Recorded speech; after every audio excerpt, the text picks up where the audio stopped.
There it And goes. we're live. Hello, everyone. Good evening. There it goes. I'm waiting for the. Hello. Hello, everyone. Good evening. We are live. You know what Oh, the most boy. fun part at the start is? Oh, there it is. The most fun part at the start here is I get to watch the counter of the people coming in. Oh, yeah. I could just jump to 51 from 39. My counter is slow. My counter only has 8 viewers. Oh, now it's 36. No, So, how's everybody doing? How's everybody doing?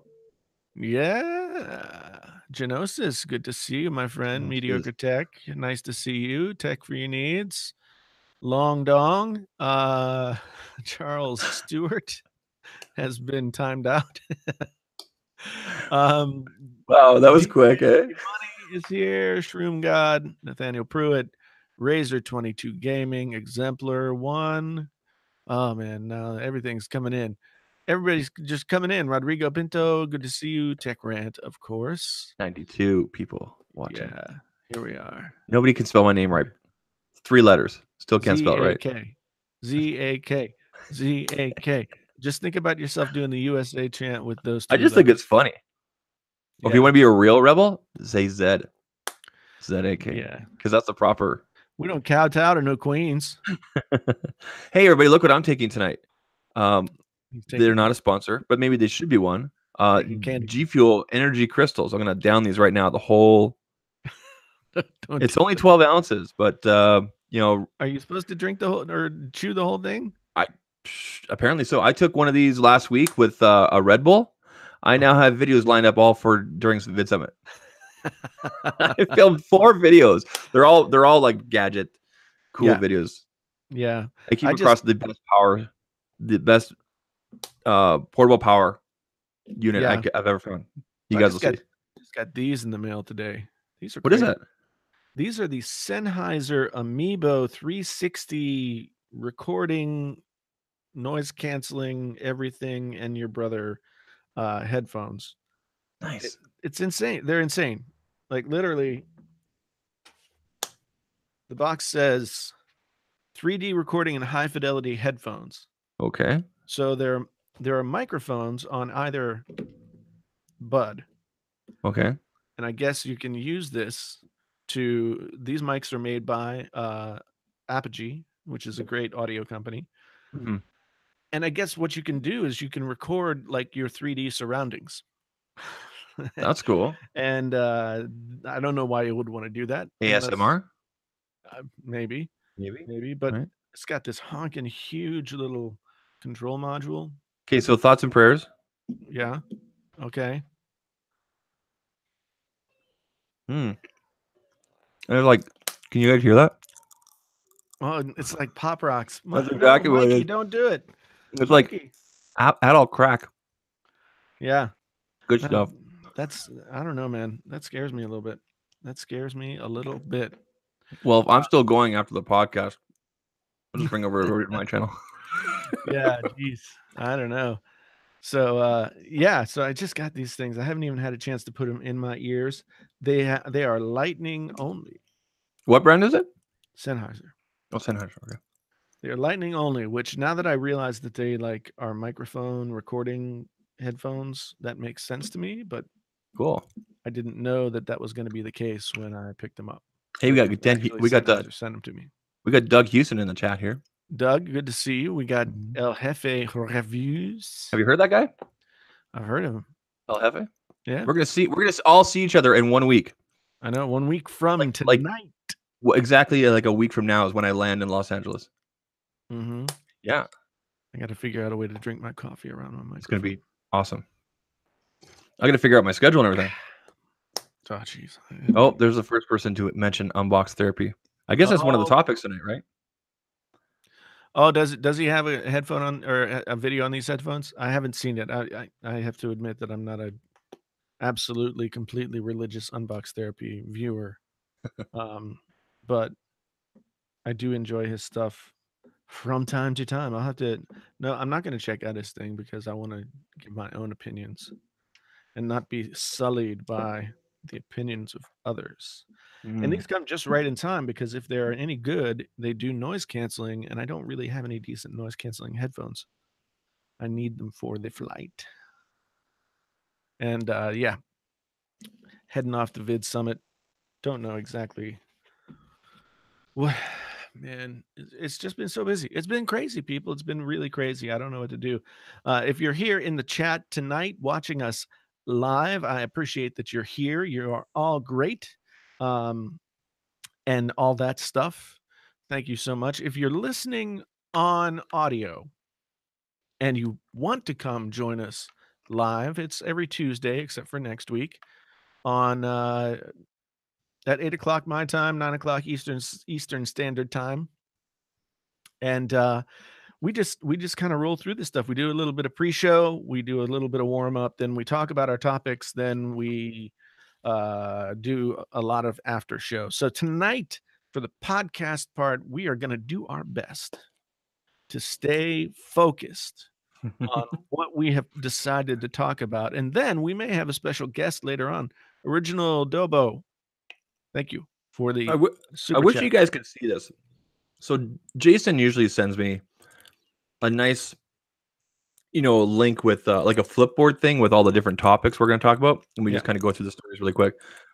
So he did that, and then he sent me a written out thing of okay, we're going to keep on topic, and this is it, and it's literally like a piece of paper written out red ink. And I'm actually quite impressed. You have very, very, very nice writing, whatever this is. I don't go very far without my red pen. Is that a teacher's red pen? It sure as hell is. It is. Yeah, these days these special flowers, these little kids that we got going on, these special flowers, they think oh, it's intimidating to use the red pen. Oh, No please. way, dude. Does everybody in your class get an A too? Well, I don't actually give out grades, but Oh, you don't? no. Oh, I thought you taught. It's a pass-fail course. Oh, okay. I don't like grading writing classes. It's like, oh, well, your short story is an A. I mean, it's like if you wrote the short story and you didn't try and just like, screw around and not do it, then I'm not going to judge you. Who am I to judge? Oh, I'm a teacher. I teach creative writing, Ryan Smith. So I have a master's in fine arts in the art of fiction. And so I teach creative writing to individuals in a professional graduate program environment. So that's what I do. Yeah. Good evening, Alan Osborne. Alan, good to see you. Regular, yeah. So yeah, we've got a few topics that we're going to cover tonight. One is AirPods. We're going to get AirPods 2, maybe. I've already talked about my new Sennheiser Amiibo headphones. OnePlus 6T. Zach suggested we have. Yeah, the OnePlus 6T, and there's been some recent developments and basically confirmations on things, and yeah, I've got some different feelings on that. Yeah, I think I will too. And then an Apple story that's somewhat controversial that no one seems to have been talking about, but I found on Flipboard yesterday is about iMessage. So we're going to get to this discussion about iMessage. I read about that early this morning, but yeah, I was surprised that nobody else has really talked about it. Yeah, YouTube hasn't caught fire, literally, about this yet. It seems like, and speaking of fire, we're going to talk about the front page tech video from last weekend about how the YouTube tech community is a dumpster fire. We're going to just sort of have our own little discussion and thoughts. No, not the whole. Well, it's like 90% of it. 90%. Is it 90% that's okay and 10% is a dumpster fire? I don't know. 60% of stats are usually made up. Yeah. So that makes sense. So we're going to talk about all that kind of stuff. If you're listening, trust me, we're going to make it to the topics. Hey, we're going to do our best to make sure I have a screen here where I can see Jason. Yes. My camera's here, and then right to the right here is the chat. So I'm going to do my best to look at the chat and make sure we take any questions that are relevant, guys, and everything like that. So mods, please do your thing that you usually do. You do so well. Be appreciated. Yeah, and if you do have questions, comments that you want us to cover, we are going to do Q&A after the podcast portion is done. So you guys, we'll give you guys our undivided attention then. But we want to get through these topics so that we can actually release a podcast. So should I follow the piece of paper that you sent me or the actual flipboard? Well, the piece of paper is sort of the thing. You know what? I'm going to try and do my first brand integration. How's that? Sure, let's give her. So I'm just gonna have some more of this crack. I have a new chair. It's made by the folks over at OP Seat. Oh, They that's sent it cool. to me. It's their Grand Master chair, and it is grand. I mean, I've had several chairs. I've had an OP Seats chair before. My daughter's using it right now for her desk, and then I have a GT Omega Racing chair, which is a really nice chair as well. I find for the longer sessions, the little baffles on the side are a little high on that, so my legs get a little constrained. Um, so for longer sitting sessions, that's a problem. And then OP Seat got in touch with me and said, "We'll send you our Grandmaster wizard style." Yeah, So that like a wizard big does that style. have like a bigger seat? It it has a little bit of a bigger seat, but like the little side pieces don't come up as high. Okay. So you can spread your legs if you need to do that, as sometimes people do. So yeah, I'll put a link to where you can go look at your own potential Grandmaster OP seat. How's that for brand integration? There you go. I will receive a small commission if you decide to get one, and it will greatly help me to expand all things painfully honest. So So Will Roman wants to know which one of you guys is broadcasting from your mom's basement.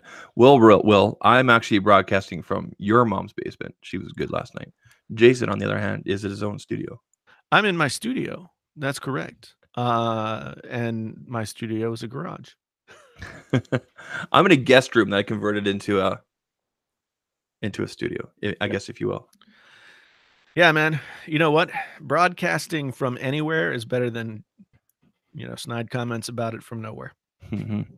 So anyway, let's talk about this AirPods 2 article that we were checking out. I actually have some insider info on that as well too. Insider info It's on interesting how you AirPods bring it 2. up. Yep. Yeah, I'm curious to see what AirPods 2 may actually be about. So I guess there's a new W2 chip that the Apple Watch Series 4 has, Mm-hmm. and people are thinking that's going to be in there. The W1 chip, I have to say, like the AirPods and the Beats Mm-hmm. that had that W1 chip, are freaking awesome. Just to make it easy to pair. Yeah, Mm-hmm. it's just crazy. It's Mm-hmm. just crazy. If I could counter as well, depending on what brand you're going with. So, for example, I got my Galaxy Watch last week, which I'm really enjoying. Ironically enough, I'm not wearing right now. But as soon as I turned it on, the Apple Watch wearable app, which was already on my Note 9, popped up Mhm. and said, "Do you want a pair?" kind of thing. So Mhm. similar, very similar. I've done both. I've seen AirPods like paired to an iPhone. Like I've seen how easy it is. Very similar, but it's nice that Samsung's kind of started going for that kind of integration. So Yeah, I actually had my AirPods before the Note 9 came out, and I got this little app called AirPower Mhm. that does Yep. a decent number of the functions that the native app does. It gives you battery percentage, and all that kind of stuff. Um, but yeah, I mean, it works. I had forgotten because I'm using my iPhone 10s Max still. Mhm. You still See, got it. I still got it. I have a feeling you might be keeping that. Well, we'll see. We'll see. Mine's going back, but I'll talk more about that on my review on Wednesday or Thursday. Yeah. Yeah, I've discovered shortcuts, the Siri shortcuts, which Yeah, you were talking about that. I know I've seen a couple of videos of from fellow creators about the Siri shortcuts and everything. it's going to take some time to like work out the ins and outs of getting into the daily workflow, I guess, but Mhm. but I I really love the idea, so I'm kind of checking on that. But back So to what's the the, what's AirPod. what's the general summary of AirPods 2? Like, what can people expect better? I mean, I know, but why don't you tell the people? Well, I mean, we're looking at wireless charging, although this article says that that will be via AirPower, which we AirPower is a all myth. know You is know what's funny? Anybody here that got an iPhone 10s or 10s Max, if you go into the instruction manuals, like the paperwork that nobody ever looks at, go flip through that. And there's a section in there where it talks about putting your iPhone 10s or 10s Max on AirPower to charge. It actually says AirPower. really, So the manuals were printed in anticipation of having AirPower done. or at least functional. Yeah, exactly. Yeah, Which it's kind of it's funny. neither thing. It's neither done nor functional. Yeah. So it And makes you wonder: is it still coming, or did they print these before and then decided to not bring out with it? well, what I have heard from various sources around the interweb is Hmm. that they scrubbed all mention of AirPower from their website, Oh, it's impossible to find now. Yeah, and that to me is like a tacit uh, admission of defeat. yeah. As a so yeah, I can't see it happening, but I still think there's a chance. with the AirPods 2 though, this is just Mhm. speculation of what we could possibly get. Yep. A new case with wireless charging, Hmm. which would be fine, I guess. Moving toward that wireless future that Drew's all on about. Hands-free Siri control, which Okay. solves a problem for me that I was wondering, like, I thought my AirPods weren't functioning correctly And if because you watch the opening intro yeah. of the, were you going to mention this? Do you want me to mention, or do No, you no, want me you to? go ahead. Yeah, yeah. Okay, so if you guys go back and you, because I know you can watch it on their YouTube page, ironically enough. If you go back and you watch the opening intro of the Apple event from a few weeks ago, the girl starts out with the thing by saying, "Hey Siri, tell me how to get to, I guess, Apple Land or what it's Yeah, called," right? But she doesn't touch. Like normally you have to touch. right. She just says it, Yeah. right? So they may have kind of snuck it in there, kind of as a preview. So Well, and she also is running through water wearing AirPods, yeah, that too, right? So and AirPods are not water resistant, so maybe yeah. that's another feature that Apple was like teasing, Mhm. but they didn't bring them out. I should have put this in my video of like what to expect in October from Mhm. Apple yesterday, but I would have I never caught those things because I don't use those on a regular basis. But I was glad I read the article today that you sent me about it. So yeah, I use the AirPods a lot, to and from work, basically, and so like, last night, I was watching, I was watching some Fear the Walking Dead in the comfort of my boudoir, and and, that's a good had show. had the AirPods, and I was confused by the last several episodes of this most recent season. I don't wanna give any spoilers out or anything. I've never watched any episodes of The Walking Dead. None? The whole zombie thing just doesn't appeal to me. Well, zombies are a representation of our own fears, Well, Zach. see, now you're getting just too deep. Well, it's an existential problem. It's an existential fear that we have, that we are becoming mindless drones that wander around and just, eat, sleep, and poop, and You pretty much described my day today. uh, and then so yeah, it's a whole thing. That's why the zombie thing resonates so much. I was a total zombie today. We got like, I don't know what it is in inches, but we got like 12, sorry, close to 20 centimeters of snow today. 20 centimeters, What is that in inches? like 5 inches.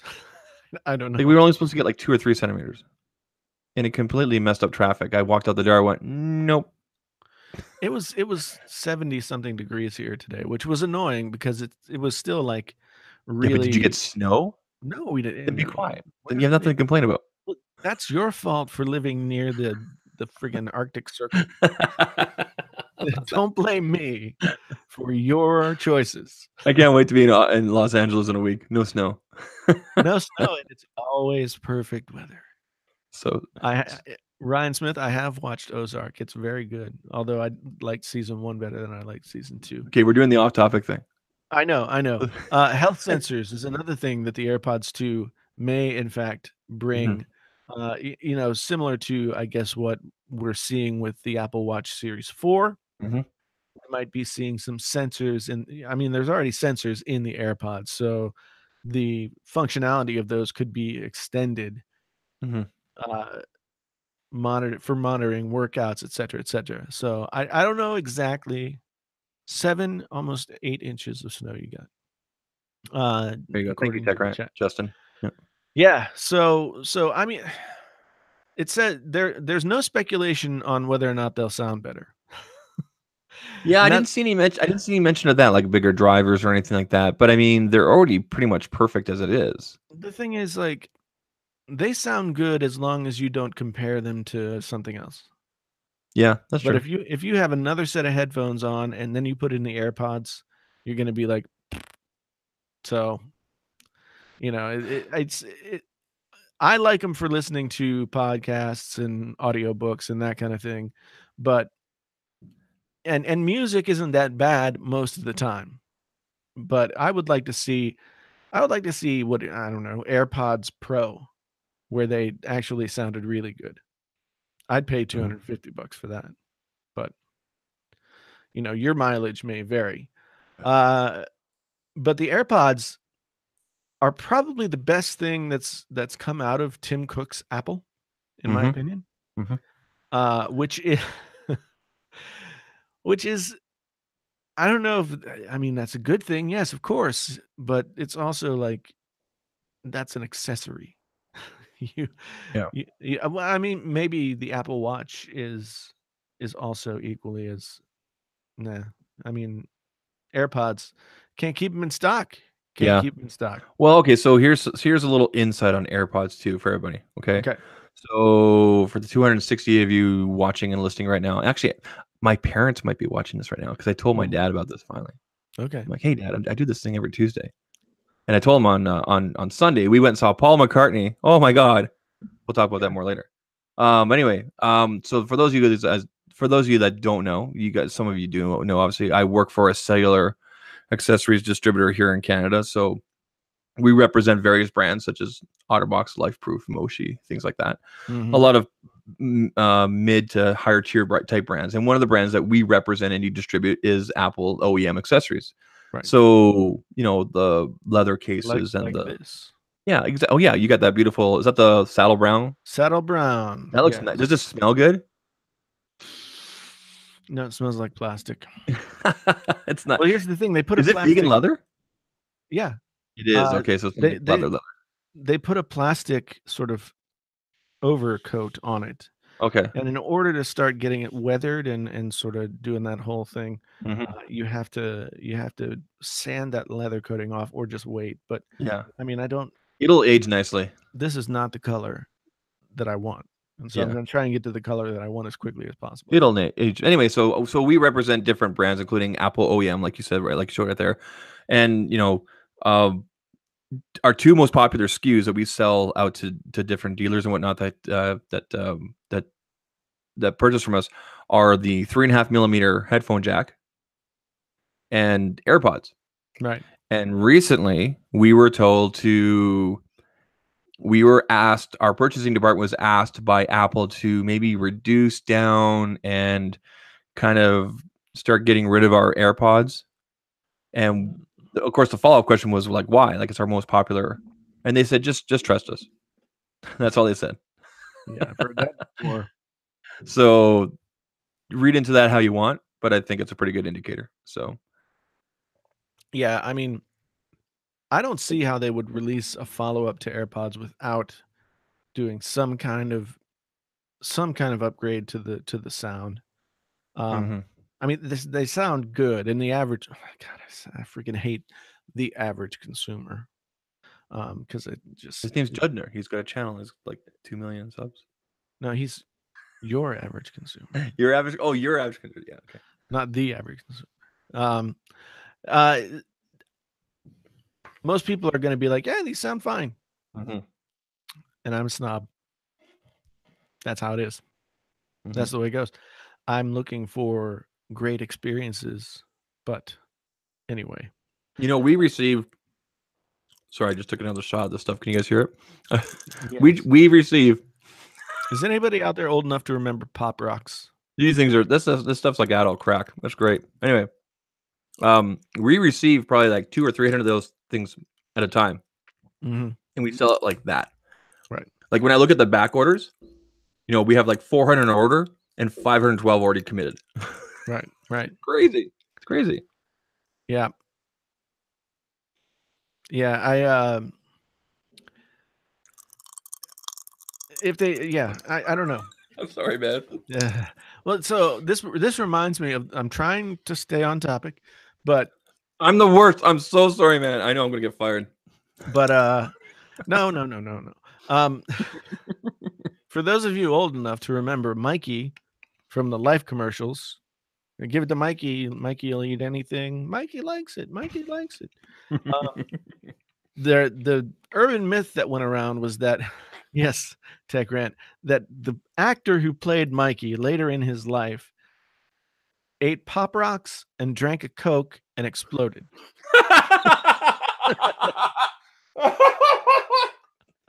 So, I don't think it really happened, but yeah, those things sound exactly like Pop Rocks. So anyway, I took a Red Bull on one of these last week. I'm perfectly fine. Actually, it depends on your definition of fine, but I mean, yeah. I don't know exactly how we would define fine. So let's move on and talk about that whole OnePlus 6T thing. yeah. Okay, so here's the summary because I tweeted about this morning. So this is the article from Mobile Syrup, which is a Canadian, I guess, tech vlog. They're good people over there. OnePlus CEO. So Carl Pei, is it P? Carl Pie? Pie. Yeah. The OnePlus 6T won't feature IP certified water and dust resistance or wireless charging, and we already know it will not have a headphone jack. So let's summarize again. No certified water or dust resistance. No wireless charging. No headphone jack. But it will have a in-display fingerprint sensor. Right. So I guess my question is, and I put this in my tweet, I said, does the hype for an in-display fingerprint sensor make up for all these missing features? Well, so I mean, because people kill them, and even myself over not having wireless charging, right? And here they are again, not going with wireless charging, right? Yeah. Well, I mean, their counter to that is that they have the whatever you want to call it, the 5G, the super fast charge. Well, they said that, and they also said because they didn't feel as wireless charging was necessary or to the point that they like it. Now, I've also said this: if you are determining your phone purchase off of wireless charging or not, you're doing it wrong, because wireless charging will never be as quick in terms of the technology that we have right now compared to plugging in. Plus, they have their dash charging. So I'm not trying to. That's what it's called, dash. Yeah, I think they might actually change the name because apparently Amazon has that name, but currently called dash charging. But and I'm not trying to glaze over that missing piece right there. But it does make up for not having wireless charging. So I'm okay with not having wireless charging. Headphone jack, I guess I'm okay with being gone, but yeah, it just seems like they're cutting features, especially the headphone jack thing, that people really seem to really still like in order to bring in display fingerprint sensor. And the ironic thing is, and I'll let before you talk here, sorry, because I know the tip of your tongue here. The ironic thing is the company that owns OnePlus, B&K Electronics, which they also own Oppo and Vivo. The Vivo Nex S, which I know is a higher grade of phone overall, has a headphone jack and an in-display fingerprint sensor. So why was it cut if it can be done? All this like marketing speak below about how it made room for us to get more stuff into the device. I mean, that's shades of Apple right there. You know, the only thing that OnePlus didn't say was that they had courage. But they Yeah. sounded an awful lot like Apple deleting features when they sort of explained some of this stuff away in this press release or in this interview, I guess. Mhm. Um, so and that interview is on Tech Radar, I guess, so you can find it there. Yep. There is nothing about there's nothing about an in the screen fingerprint sensor Yeah. that Yeah. that makes it worth not having like 3 or 4, pretty much basic features. Mhm. There's a portion of the OnePlus buying segment that probably buys, the OnePlus because it has a headphone jack. Mhm. Yeah. Um, and I know that the headphone jack is a lost cause. Yeah. I still think the reasoning behind taking it away was a bunch of BS. Mhm. Same here. Um, and I think that everybody else is just following suit because they can. So, I Mhm. don't know. It's You got it's a you got a super it's chat here. oh. I think that's directed at you. Oh, yeah, yeah. $2 to ship your iPhone back and use your Note 9. I think it's gonna cost me more than $2 to ship the iPhone back, but I don't really have to ship it back. I just have to go We back to we PayPal. got Juan in here from that Some Gadget guy. He's in here. Juan Carlos Bagnell is Yeah. in. And Easy Computer Solutions. How you guys doing? Wow. I saw But Peter Bagnall's like name, but I haven't seen his chats. I guess the question is like okay, so in-display fingerprint sensor is cool and everything. Like I have a couple phones that have it here, it's no secret and everything like that. And it's kind of cool that like if 2018 was the year of the notch, 2019 is going to be the year of in-display fingerprint sensors from the Android community. Okay. It's cool, Juan. Lurk all you want, man. But I don't understand. I guess I I guess I do understand and I don't understand. I understand from a cost perspective thing if they want to keep the phone like the OnePlus 6T around a certain price point and not increase too much. That okay, we got to take out the headphone jack if we want to do in display.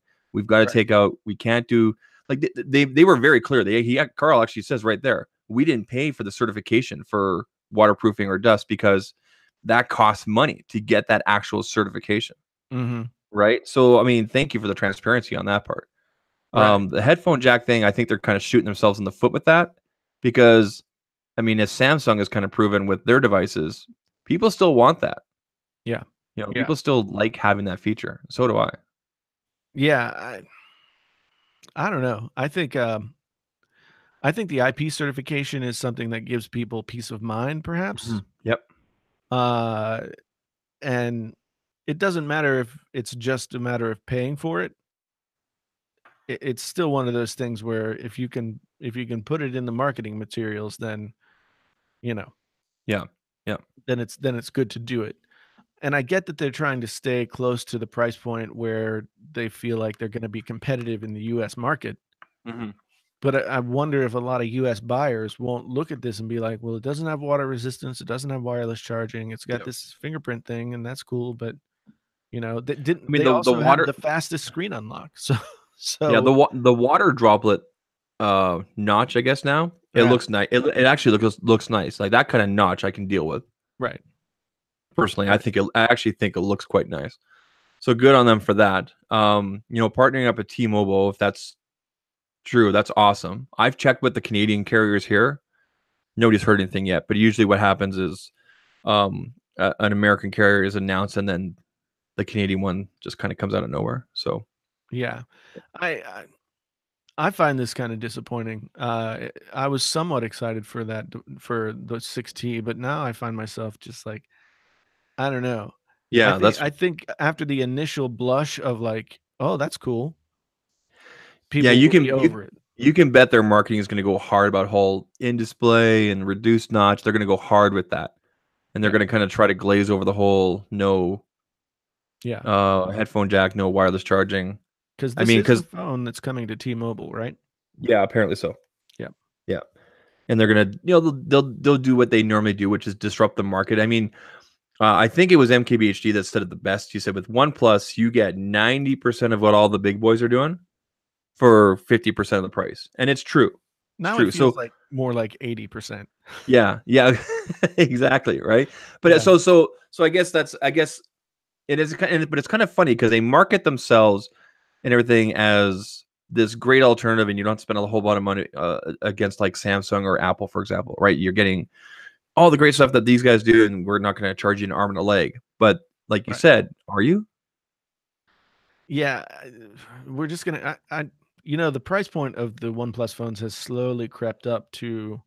I mean, Hmm. wasn't the six like $620 or something like that? Hmm. Hmm. So that's getting a little bit further away from the like $500 full featured smartphone for half Yeah. the price thing. Yeah, and here in Canada, it'll be closer to like 700. It'll be closer to 700 or 750. I can't remember what the price point was, Right. but I mean that's outright, obviously, not on contract or anything. Right. So, Yeah. but yeah, I just to me, it's kind of a head scratcher. It's like, okay, cool, you guys have this in-display thing, but then you took away at least one of the features that people liked, which is the headphone jack. I mean, you guys didn't have wireless charging before anyway, so I guess you can kind of look past that. Right. Um, yeah. So that's where we're at with the OnePlus 6T. Well, maybe they're banking on the fact that unless I'm forgetting something, the the OnePlus 6T will be the first phone on the US market to have in-display fingerprint, right? Yes. Yeah. Right. I mean that you don't have to import, obviously. Right. So it'll be technically the first one with a carrier. So yeah, Mhm. yeah, like you said, North America, right? So Yeah. yeah. Yeah. So, I mean, that might carry them a little bit of the way. And again, trying to think of like, does anybody care about this stuff? Maybe not. Yeah. I, I it's mean, if they it's if really they hard to include the tell. adapter in the box, which I don't doubt they won't, I'm pretty sure they will. They'll include the USB-C to 3.5. I Yeah, mean, I don't know. people maybe oversee it then, Well, right? see, here's the thing. Nobody really realizes that when you go with that USB-C or Lightning to 3.5 millimeter, there's actually audio conversion that has to happen there. Yep. And the cheap in the box converter is not going to be all that great. I'm surprised that there aren't people out there who have made Lightning to 3.5 and USB-C to 3.5 uh like more sort of a Mhm. gourmet fashion of those things, but Yeah. it's not a market. I think Apple has some proprietary stuff Yeah. going on in theirs. Like I'll say this about in-display fingerprint sensor if they really because they're going to go hard with this. It's nice. It is really nice because you get a full screen. You don't have to worry about the back and about getting your fingerprint sensor on the back dirty up. You can have these nice full cases that have full coverage on the back. Right. And it just looks and it feels cleaner. And there's just something about being able to just put your thumb rather than having to reach with your index. Not that I'm saying that there's a problem with reaching with the index finger or anything like that, because it is quite natural on most phones that have it on the back. Um, but having it on the front is quite nice, Yeah. and having that full screen. So, I want to show Podcastage this. hmm, Look what I got in the mail today. Podcastage. Sennheiser Apogee. The Sennheiser Amiibo. Like 3D recording heads like I don't know, headphones. Very odd. mhm. But it's funny that you just put two, like two of the companies I'll in. say this though, I have a prediction going into 2019 as well. The more and more companies that remove headphone jacks, I think the longer that Samsung will hold on to it, and LG. LG puts an actual DAC in there, Oh right? yeah, So, I know,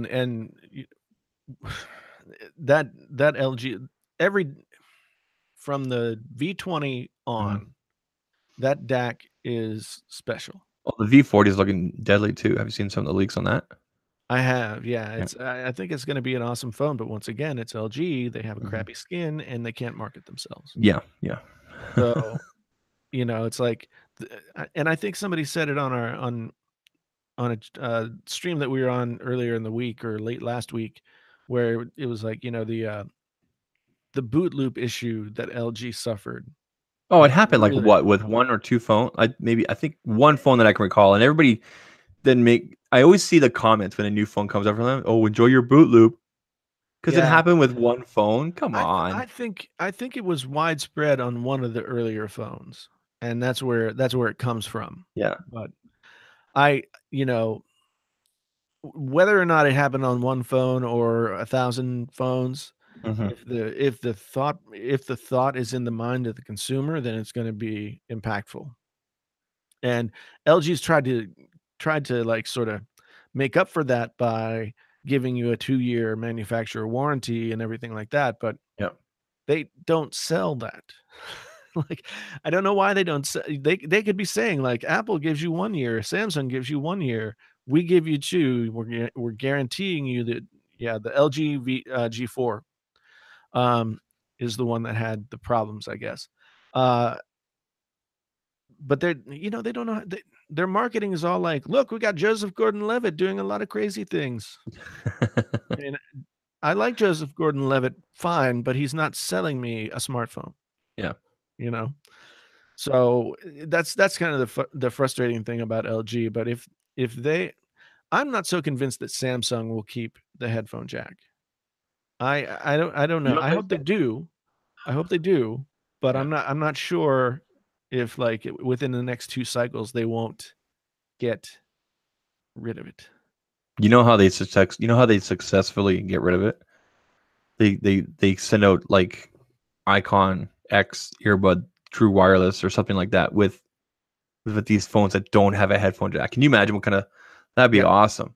That'd Yeah. be awesome. Not just a dongle, but here's some actual wireless buds or something. That would be Yeah. cool. And that's Yeah. something that Samsung could swing because look at all the free stuff they throw out right now with the phones. Yeah, which I forgot to get. I forgot to put my order in for all I the love fun the dual stuff. charger, and I've only used the Icon, the True Wireless so far. I've only used them a couple times, but man, they're nice. They're Well, really nice. you guys got better swag than we did down here. You Did- guys got, like, the earbuds and everything else. We got mhm. we got, what was it? AKG wireless headphones, which I heard were awful. Which are And great if they're free. This is basically what I've heard about them. Which they're yeah, great if they're free. or we got Fortnite skins, Oh which, yeah, did you get your foreskin? no, I didn't get my foreskin yet, and I hear that Technically T still has some available. Yes, guys. So Technically, T is in the chat. If you hit him up on Twitter, he's got some Fortnite skins. yeah, that's what I've heard. Um, but anyway, like, yeah, I don't know. OnePlus really needs to bring a value add to the table Hmm. with the price point. So we're just gonna have to see if the in the screen fingerprint reader is that. You see that in the chat. So I'm not sure. Well, Mhm. if it's cheap, people will buy it, especially on T-Mobile. Mhm. So, Well, it makes sense now. OnePlus 6T T-Mobile. Now I get it. well, Right. yeah, but that's been there. I can't believe I never picked up on that till now. I'm so slow. Well, but the 5T was not on T-Mobile, so I don't know what the T stands for. Anybody out there know what the T stands for? I don't think they've ever said they've just, Apple does their S thing. Mhm. They've got a T. Yeah, which is one letter after S. Yeah. And then Apple also has an R. Now R. they do, Yeah. which okay. Okay, That's my primary RST. reason for returning the 10s Max is I want to get the R. Well, I'm gonna get R. one anyway, but anyway, but I don't wanna get into that just now. I don't wanna Not get yet? into it just We're not now. gonna get into that yet? Okay. Not yet. These I writers do on. wanna get into this whole thing about, iMessage. So I only read brief snippets of that. So why don't you give everybody the lowdown? So, I guess, and this Not has like the been show. underreported on all of YouTube from what I can tell, uh, iMessage has been having some problems since we've come over to iOS 12. And I don't know how widespread it is, but it seems like, I guess, on Apple's forums, like their customer service forums, there was a post about, like, I can't tell who my texts are coming from because all the people are getting jumbled up. They think that maybe it has something to do with people who use um, one Apple ID instead of each one having an individual. But whatever the cause, like, your text to girlfriend about how much you hate her parents could end up also going to her parents, apparently.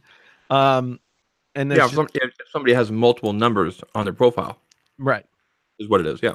right. So it's I guess a pretty big problem. And again, I will freely admit that I have very little use for iMessage because I only text my wife and my daughter, and only my daughter has an iPhone. So, hmm hmm it's more useful to me. You Uh, haven't been using iMessage since you got the iPhone with her? yeah, but I mean, it's just like we send text messages. Mm. So I don't know.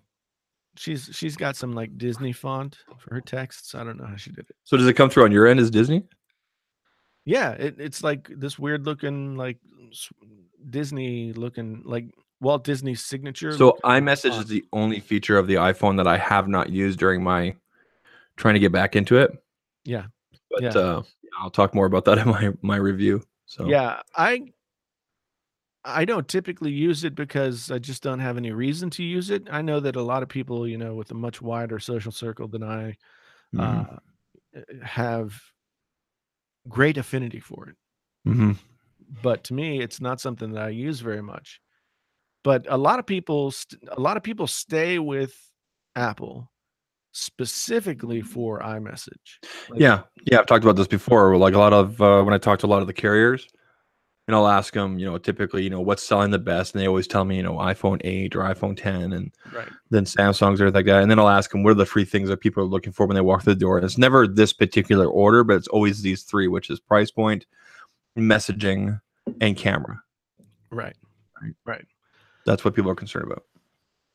Yeah. They don't care about notches. They don't care about wireless charging. They don't care about displays. They don't care about, right? Well, the thing is, like, I wouldn't say they don't care about them. Well, okay, let I me would rephrase say it. that I would say that, like, they're not the everyday make or break features Yeah, of the these aren't phone that top you of have to mind when have. they walk in.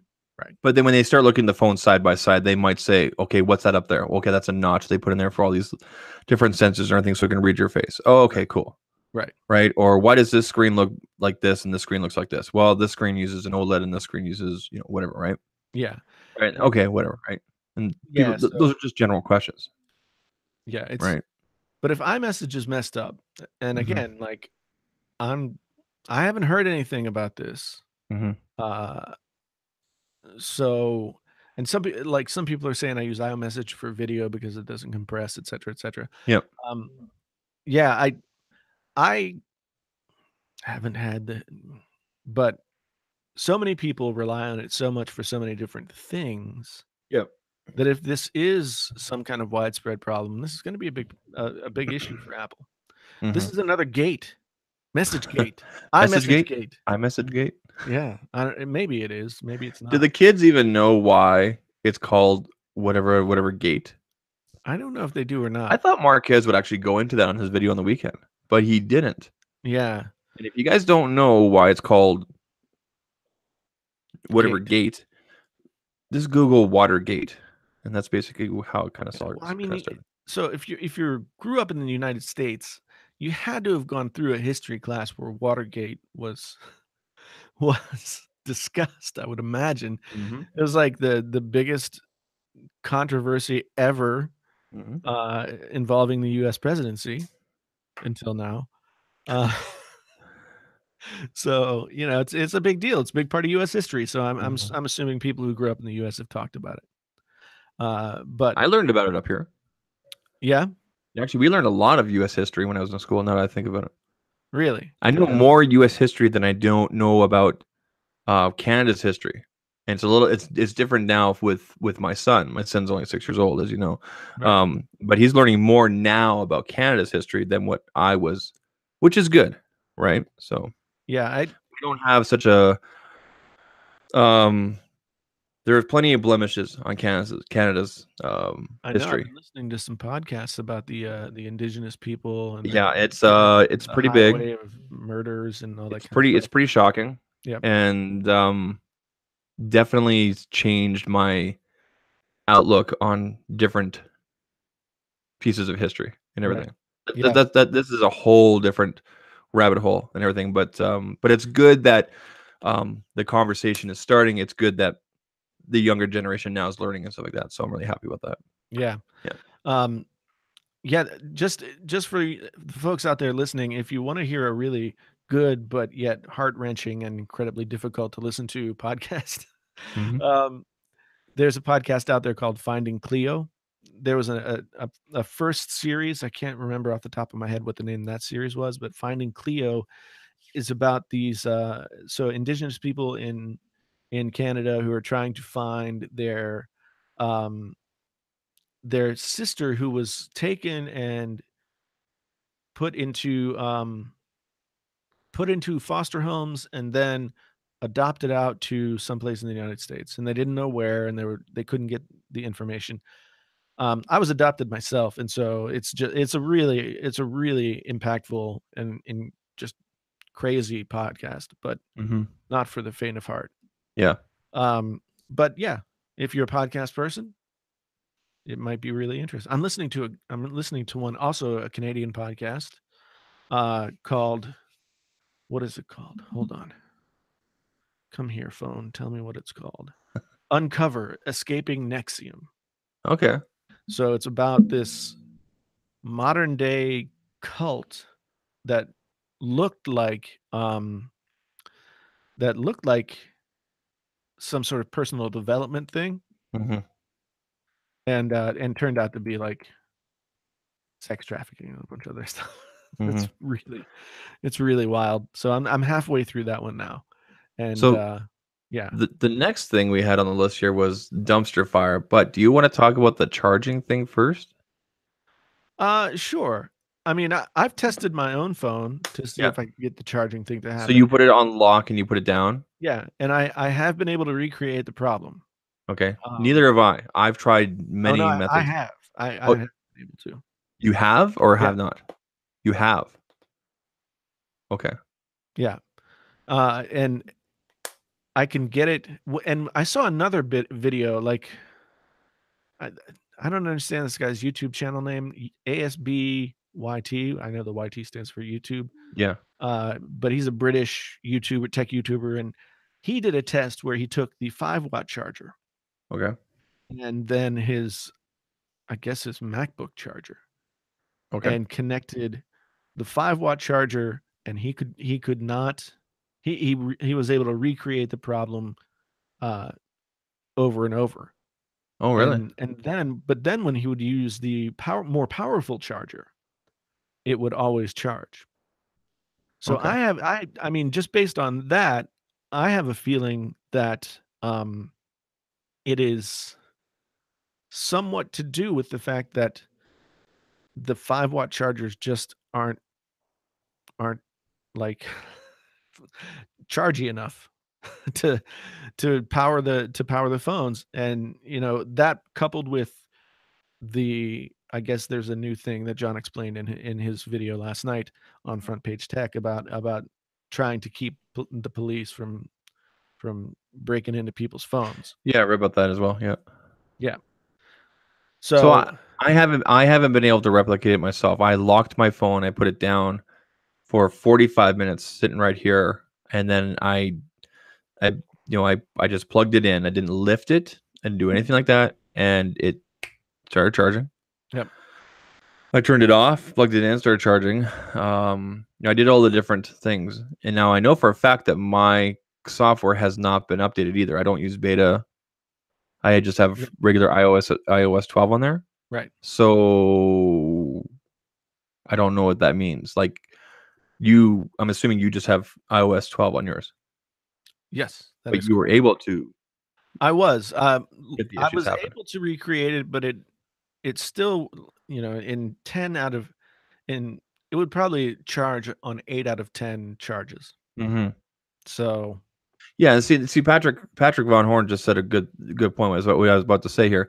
The good thing is it doesn't seem like it's a hardware problem, right. right? It's going to be fixed in well apparently it is fixed Yeah. in the latest beta or whatever. So I just wonder if it is also uh has something to do with the fact that they're shipping those 5-watt chargers. You know, yeah. it's like, okay, this toy takes C batteries, but we're gonna give you a couple of double A's to get you. It's like, that's the way it seems. And again, I've only seen it on that one guy's channel, On Unbox? ASBYT. Or yeah, okay. Yeah, and but it's an interesting video because Unbox Therapy doesn't go in that direction with his video. Hmm. So we'll see how it goes. Yeah, I think, like it's been said here, I think it's gonna be fixed with an update that everybody will get, and then it's done, kind of thing, right? Yeah, I think it's good that Lou brought it up and did his video on it, yeah, because that's what we do. We're supposed to be doing, keeping right. brands and companies accountable and everything like that. And then they got the whole Beauty Gate thing. Which That I think is kind of funny. You're complaining about looking better. the thing is, like, it doesn't look better. Yeah, I know that what's happening with the iPhone, we now know is not like a secret, um, some sort of secret. We put beauty mode in there and didn't tell you. yeah, It's just overly aggressive noise reduction yeah, in certain scenarios, but it doesn't look good no yeah. matter I've what. seen some of the side by sides, and I actually haven't done any myself. I guess I should, but Yeah, like one with my note and one with that, and see what happens. But yeah. But we're gonna have a special guest here. oh, he decided. So he's been Who watching this just whole time, and now he's jumping in. he's just now he's coming in. We may have pissed him off by talking about Unbox Lou. Hey, guys. I'm not sure. Can you hear me? What's going on, John Prosser?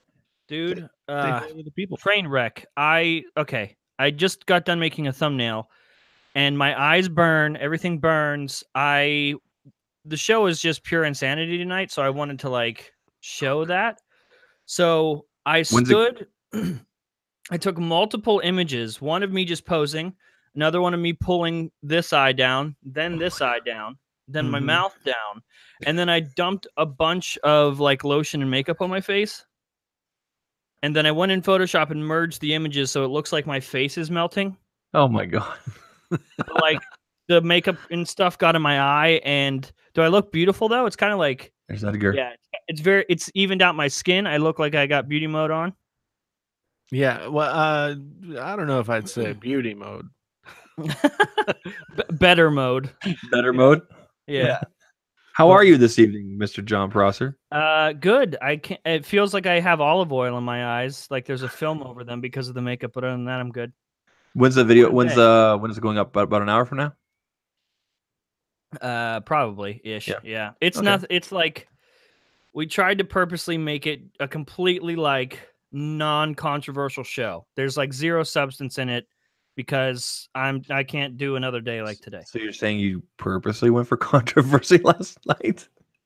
I always go for controversy I every have day a- in my life. I have a bit of a bone to pick with you about that last night's episode. You can pick a bone with me all you Just want. just a bit, and because I just want Yeah. to, I want to understand. I think I understand. Thanks for the warning. You're like, I have a bone to pick with you. No, it's yeah, you not. and the It's rest of the not. internet right now. It's not huge. Okay, so last night you did. First of all, the video yesterday, it kind of going into more detail about charge gain and beauty gain and everything was very well done. I thought it was very well done, very well I was articulated. like very proud of the episode when I got done filming it. Well, it helped. It helped just shed a lot of light and just make sense of everything, right? But what I didn't. This is just me personally, and I'll quote our favorite person. This is not just my opinion. It's just my opinion. Okay, it's just my opinion, Sean. It's just my opinion. Right. Just my opinion. All right, we dropped the name. All right, cool. Okay. Yeah. Anyway, Sean. But How very, very sneaky of you. You just kind of snuck that name in. Not obvious at all. sorry, No, John. but nobody knows who he's talking about because those videos have like 300 views. Or less. Go ahead, anyway. thing. So my thing was, okay, and at the end, there were just kind of a passive aggressive dig at Lou, Yeah. looking for his next, viral and everything. And while that may be true or not, was that really necessary? It may not have been necessary, but I wouldn't take it back. Okay. Half of the stuff I say in the show isn't necessary, but Yeah. that's what I feel is honestly happening. We got 2 gate videos back to back. Mhm. The dude is looking on Reddit he didn't discover Beautygate or ChargeGate. It was found, and he's surfing for the next big viral thing. That's what it feels like to me. So that's what I said. I still respect Lou, and I like I said, I watch every one of his videos. Even today on Twitter, I was like, listen, man, I'm not trying. This isn't as much as you think it's about drama, that's not what it is. Could I have not made the dig that I did last night? Yeah, but I mean, I'm John Posner. I got to do it That's right. sometimes. That's right. I saw recently that an article got your name right in the first paragraph and wrong in the third. I saw that as well. Yeah. Like, it's on purpose, right? At this point? No, journalism is a dead art, and the children who are trying to write these things are completely illiterate. That's what's Yeah. wrong. So, I mean, okay, so I respect, Zach, that you thought it was unnecessary. I agree that it was unnecessary, but I wouldn't not do it. Okay. fair enough. So But yeah, speaking of drama, let's talk about this dumpster fire. Okay. So if you're not familiar, people out there watching, and we'll put a link down in the description or the show notes or wherever it is that you're partaking of this, John put out a video on Front Page Tech over the weekend. It came out Sunday, right? Yeah. it was on Sunday. Yeah. And it basically talking about how the YouTube tech community, both in terms of the viewers as well as the creators, is somewhat of a steaming pile of crap. Yeah. Yeah. And maybe you want to just sort of like cover your points real quickly. Yeah, to I'd get us first up like to speed. clarify, because everything was it was all blanketed. So like it was over the entire community. And because I was vague in a lot of it, it led to a lot of viewers making their own assumptions about either why I made it or who I made it about or who I was talking about. And I get that. Maybe the timing was a little bit weird, but I mean, I think Zach knows. Maybe you know, Jason. I had been talking about making this video for months. Like, Yeah, I remember a couple of months ago you mentioned it. Yeah. yeah, and it just, we were busy, and there was never like the right amount of like. I knew it wasn't going to be a video that performed exceedingly well outside of my reach, because we can put videos of we can put Front Page Tech up all the time, and it reaches our audience, but also reaches outside of our audience. Right. Obviously, I did not expect that with this video. I just expected I'll put it up and it'll reach X amount of people. And a few months ago, I don't think we had enough people that would have watched that it would have made it a genuine impact. So we waited on it. And then I just thought it was the perfect time to do it. I wanted to upload a video this weekend. So I worked on the video, I wrote it. And then at the last minute, I added the last part about creators, because the first instance of the video seemed a lot like I was just yelling at the viewers. Like I sort of took myself out of the situation and just like, you all suck. So I wanted to add another chapter of the video that included us, because all creators were part of this too, and we feed off of the emotions of the viewers. So I wanted to include that, and I was in no way like trying to take myself away from that. I include myself in the whole like creators being a part of the dumpster fire thing. We all try not to be, but I do it every day. I'm controversial every day. I say something that hurts a certain group of people every day. So it was just more along the lines of, hey, this is how it works behind the scenes, and you should be informed so you can sort of see through this stuff, even if it is, coming from me. Yeah. And I wasn't making the video about Jason, by the way. A few comments under that video or saying I made it about Jason or made it about Lou. No, it wasn't. It was about creators as a whole. Yeah. I mean, it's probably, if anybody were to think that, it's because maybe I do some things that are somewhat like what you're mentioning in the video. Do, yeah.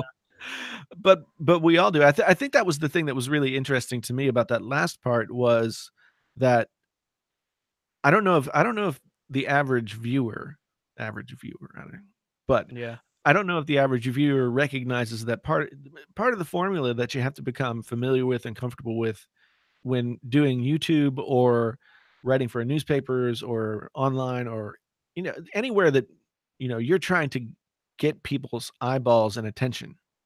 You have to have some of the emotional component in there.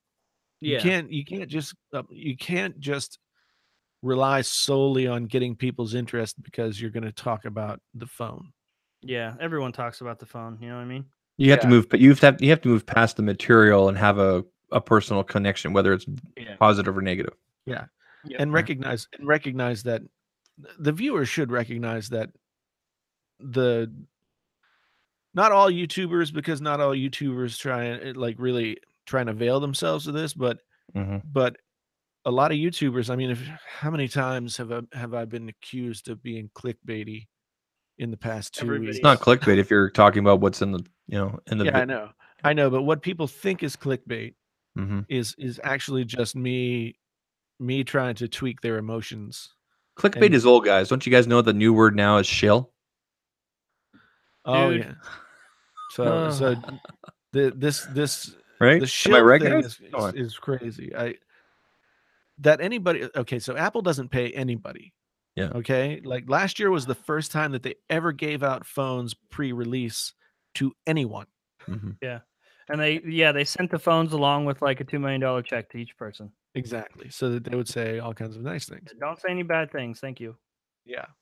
Phone charge is fine. See you later. Thanks for the check, Timmy.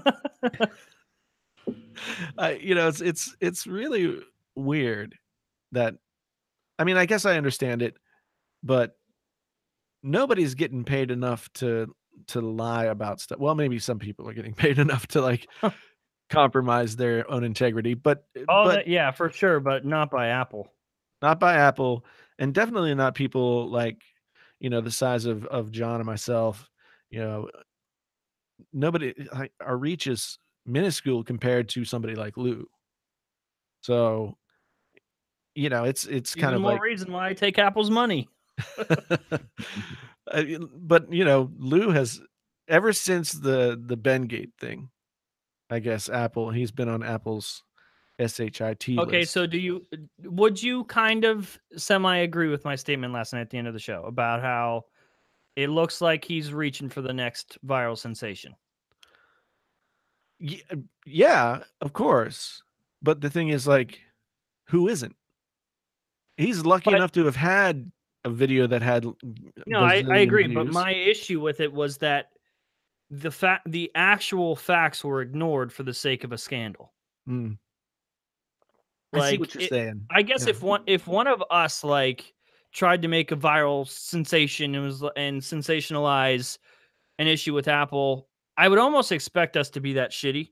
But like with Lou, you got to be responsible to a point, because you have a large reach and you were this guy previously. You were the guy that pointed out the big scandal, and so it made it look like if you weren't actually educated to what was going on, you might have thought that, oh, this is a hardware issue. Like I had a lot of people say to me that like Apple's going to have to recall the phones and I'm going to look stupid. Like it looked like this major thing, and it just wasn't. Like it's not, at least not to the level that people assumed from that video. And I think the problem is Lou left that door open. He left the room for assumption, and sort of like he presented more questions than actual answers. And that's why I went into the video being like, okay, I would just want to give you the answers to why this is actually happening, so you can actually be informed, instead of just being like, hey, phone's broken, good luck, and then leaving it at that. Well, to be fair to him, he did have like what most mortal YouTubers couldn't have, which is like 10 iPhones on the table. Yeah. And he was able to recreate the issue on the majority of them. So I mean, I think that speaks for itself, regardless of what the cause might be. So I'll give him a pass on that. He did throw that evidence out there for people to see that the issue was real. No, I agree that the issue is real. The reason I had such a problem with it was because it was fixed by the time we put the video out. Apple knew about it, and the narrative of that video was like, this is happening, we need to let people know, we need to elevate this so Apple pays attention and it'll get fixed. Meanwhile, it was already fixed. It was in the latest beta, and like there was, if someone like me can figure out and do the research as to why this feature, or why this issue with the phone was happening, and the fact that it was directly related to a certain feature, you would think that also Lou or Lou's team would do the research too. So either they were lazy and didn't do the research and didn't know that it was fixed in the newest beta, right? Or they But how many knew it, people are they ignored it for the are sake of the downloading and using beta though, John? It has nothing to do with that. It had I am never condoning the average viewer, average consumer to download the beta. And I'm not advocating that the beta should be the fix to your problem if you have this. The actual fix to the problem is if you have this is to turn off the feature. But my issue was that it was fixed and Lou left the door open to what are we going to do now? Like, this is a problem. The phones are there's a major problem with it. Some people thought it was a hardware issue. What happens next? We got to tell Apple. When that was not the case, we didn't need to tell Apple anything. They knew, and it was fixed. If there's a problem, you should have said, hey, this is happening now. But as far as we know, Apple has fixed it in the latest beta. Not saying, hey, go download the latest beta and fix your phone. Just be honest about it. Well, so just add that line of this is the issue. By the way, there's a beta that's come down that apparently fixes the issue. Yeah, he made it seem like he discovered this holy thing, and Apple had no idea. So isn't it maybe possible that the video was recorded and everything up to maybe a week ago or before the beta came? Like, when did the beta come out? When did the fix come out? Like 2 days before. And either way, he got the stuff from you. He got the email. Yeah. You know that as soon as he found out this was an issue, he jumped on it. He didn't wait days to do it. And even if he did, you could have like added a little text to the video or a pinned comment or something. Yeah. Well, I mean, the video was released on the 28th. So, it's within the time frame of when we at least know that Apple was aware of the problem. Yeah. Because Apple's awareness of the problem was pretty clear, like by the end of last week. Yeah. And a lot of people assumed that like I was making excuses for Apple and I'm like saying this isn't a big deal. When in the episode, I said multiple times, this is still an issue. It's bad. I'm not making an excuse, but it's not a scandal. That's what I was very clear to say. Right. Yeah. It'll be I mean, I know that they've addressed it in the beta, and it's quite possible that what they've done to address it in the beta will fix it. But I'm still curious because, like, before you came on, we were talking about another YouTuber, ASBYT, who I saw his video, and he was showing that with the 5-watt charger, he would have the problem, but with a more powerful charger, he wouldn't. Yeah. And I wonder if there's something to do, like, Apple's cheaping out on the chargers and still sending us the charger from 2005 or whatever. What I would assume is like, so what we know is that it is directly related to this bug or to this feature. And like, people were like, when I said the feature itself is mainly there because of gray keys for the FBI getting into phones and stuff, because I said that, people were like, what do you mean? Like the FBI is not smart enough to like turn the phone on and activate the charge or activate the communication between the cord? And no, that's not what I was saying. What I'm saying is it's related to this feature, but this feature is the thing acting up. Right. It's supposed to be idle for an hour before that feature activates, and it's all wonky. So it's not working, period. But at least we know where it's coming from. So if you do have the problem, you can turn off that feature. That's the only reason I mentioned that the feature's there. Not to make an excuse for. I see a couple people in chat saying I'm making an excuse for Apple. No, I mean, you don't. If you can just take Lou's video and be like, oh, my phone's screwed up, or you can get the actual facts. And if you have the problem, address it for yourself until Apple comes out with a fix. Or I don't know, return your phone and deal with that. I don't know what to tell you. Yeah. I see Mark Yates, I think, says Apple needs to make a public statement. It would be nice, since they are aware of the issue. Yeah, they won't. They should. Someone said Apple has said nothing. They don't have to because they're Apple and they're dumb. Yeah. And second, what would you rather them do? Would you rather them admit there's a problem or just fix it? I wish that Apple would say something. I'd love for them to. I'd love for them to do both. Well, it's like with the keys, right? I wonder what they could possibly say. Like, what could they say that would make it okay? If they're like, hey, yeah, there's a problem, but what wording could they use to make it okay? They won't. They'll do like what they did with the keys, which is they'll say that, hey, we made them quieter and we put this membrane in. Mm-hmm. Oh, by the way, and somebody else will find out later on that, okay, that's the fix for it, without actually, because if they come out and admit there was a problem, then that just gives somebody leverage for the thing with the keyboard is they don't have to admit that there was a problem because they had 59 class action lawsuits against them, and it was a problem. Yeah, you know what I mean. It would have been nice if they would have come out ahead of it all before it got to the point where they had to offer keyboard replacements. Okay. And say, look, we're aware of this issue. We're addressing it in our product development, you know, et cetera, et cetera. I think in this case, they could just come out. They could release a press release that just says, we're aware that this issue is occurring with some phones under some circumstances. We're addressing it in an upcoming update of the operating system. You know, it's not something that will completely render your phone useless. So hang with us. Yeah. So I have another question for John. Kind of a not a hot seat. Well, I guess okay, because I kind of saw this brought up a couple times on Twitter and everything like that, and I thought they were good questions. I don't know if you responded to them because I know you get a lot of stuff thrown at you on Twitter. So you get a lot of stuff thrown at you on Twitter. So on Sunday you released the tech community is a dumpster fire. Okay, very well done. There was like what 5 or 6 points on there, something like that. Yeah, 7. By the way, I just went 7. Just let that sink in. So 7 really good points, all very well put together and like that. Okay, so you release that, whatever. And if you guys haven't watched it yet, please go watch it. The tech community is a dumpster fire. And then yesterday, Mods, if you could throw the link in there so people can at least queue it up for after the podcast. And then yesterday, you literally open up, hey, I'm gonna throw gasoline on top of the fire. Yeah. Okay, just hang on where I'm going with this. Okay, hang on where I'm going with this. Okay. And again, like I said, episode was great. I didn't think the shot at Lou at the end was necessary, but I understand why you did it. I do it. Okay. But do you understand how hypocritical you come across when you do that? Can how do you defend that? Well, in the whole tech community is a dumpster fire thing, I never said, hey, I'll never do this.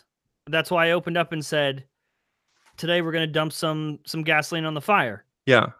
So you accuse the community of a dumpster fire thing is not an accusation. It's literally, hey, here's how it works behind the scenes. Yeah. That's all. I'm not going to change the way I make content. I can put out that video and say that I'm in addition to the dumpster fire. I can do both of those things. Yeah.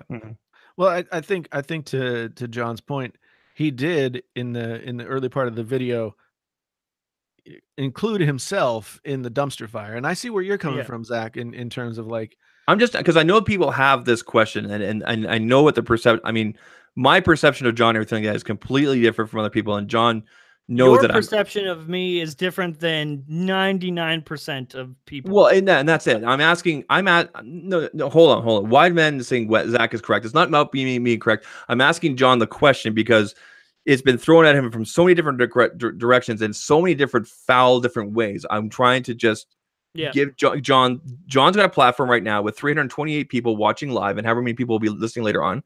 Let's hear from him, because in a lot of ways people could watch that, then watch the episode and go, what? He's being a huge hypocrite here. But again, I just want to hear. I'm sure people want to hear. Here's the thing about me. I don't care. Like, if people can think I'm a hypocrite and people think a lot of things about me, and I can't dwell on that. Like, that's why I'm getting better at just not responding to things where it doesn't actually need my attention. Again, it'd be one thing if I was like, if I excluded myself from the dumpster fire somehow and was like, hey, this is everybody else. This is on you. Figure your shit out. And then I was doing the opposite after that video. That'd be one thing, but I'm including myself in the dumpster fire. I made that video to be like, this is what we all look like from the outside. And I included me in that. I'm not trying to like exclude myself. And if you think it's hypocritical, that's fine. But like, I want to be the guy that says the things that people think but never say. I want to be the dude that says it. And so can you offer any solutions to this dumpster fire? just be more because I guess wary of it. it's really easy for people to point out and go, here's all the problems, but it's another thing to say, here are the solutions, right? Or here's a possible solution. Yeah.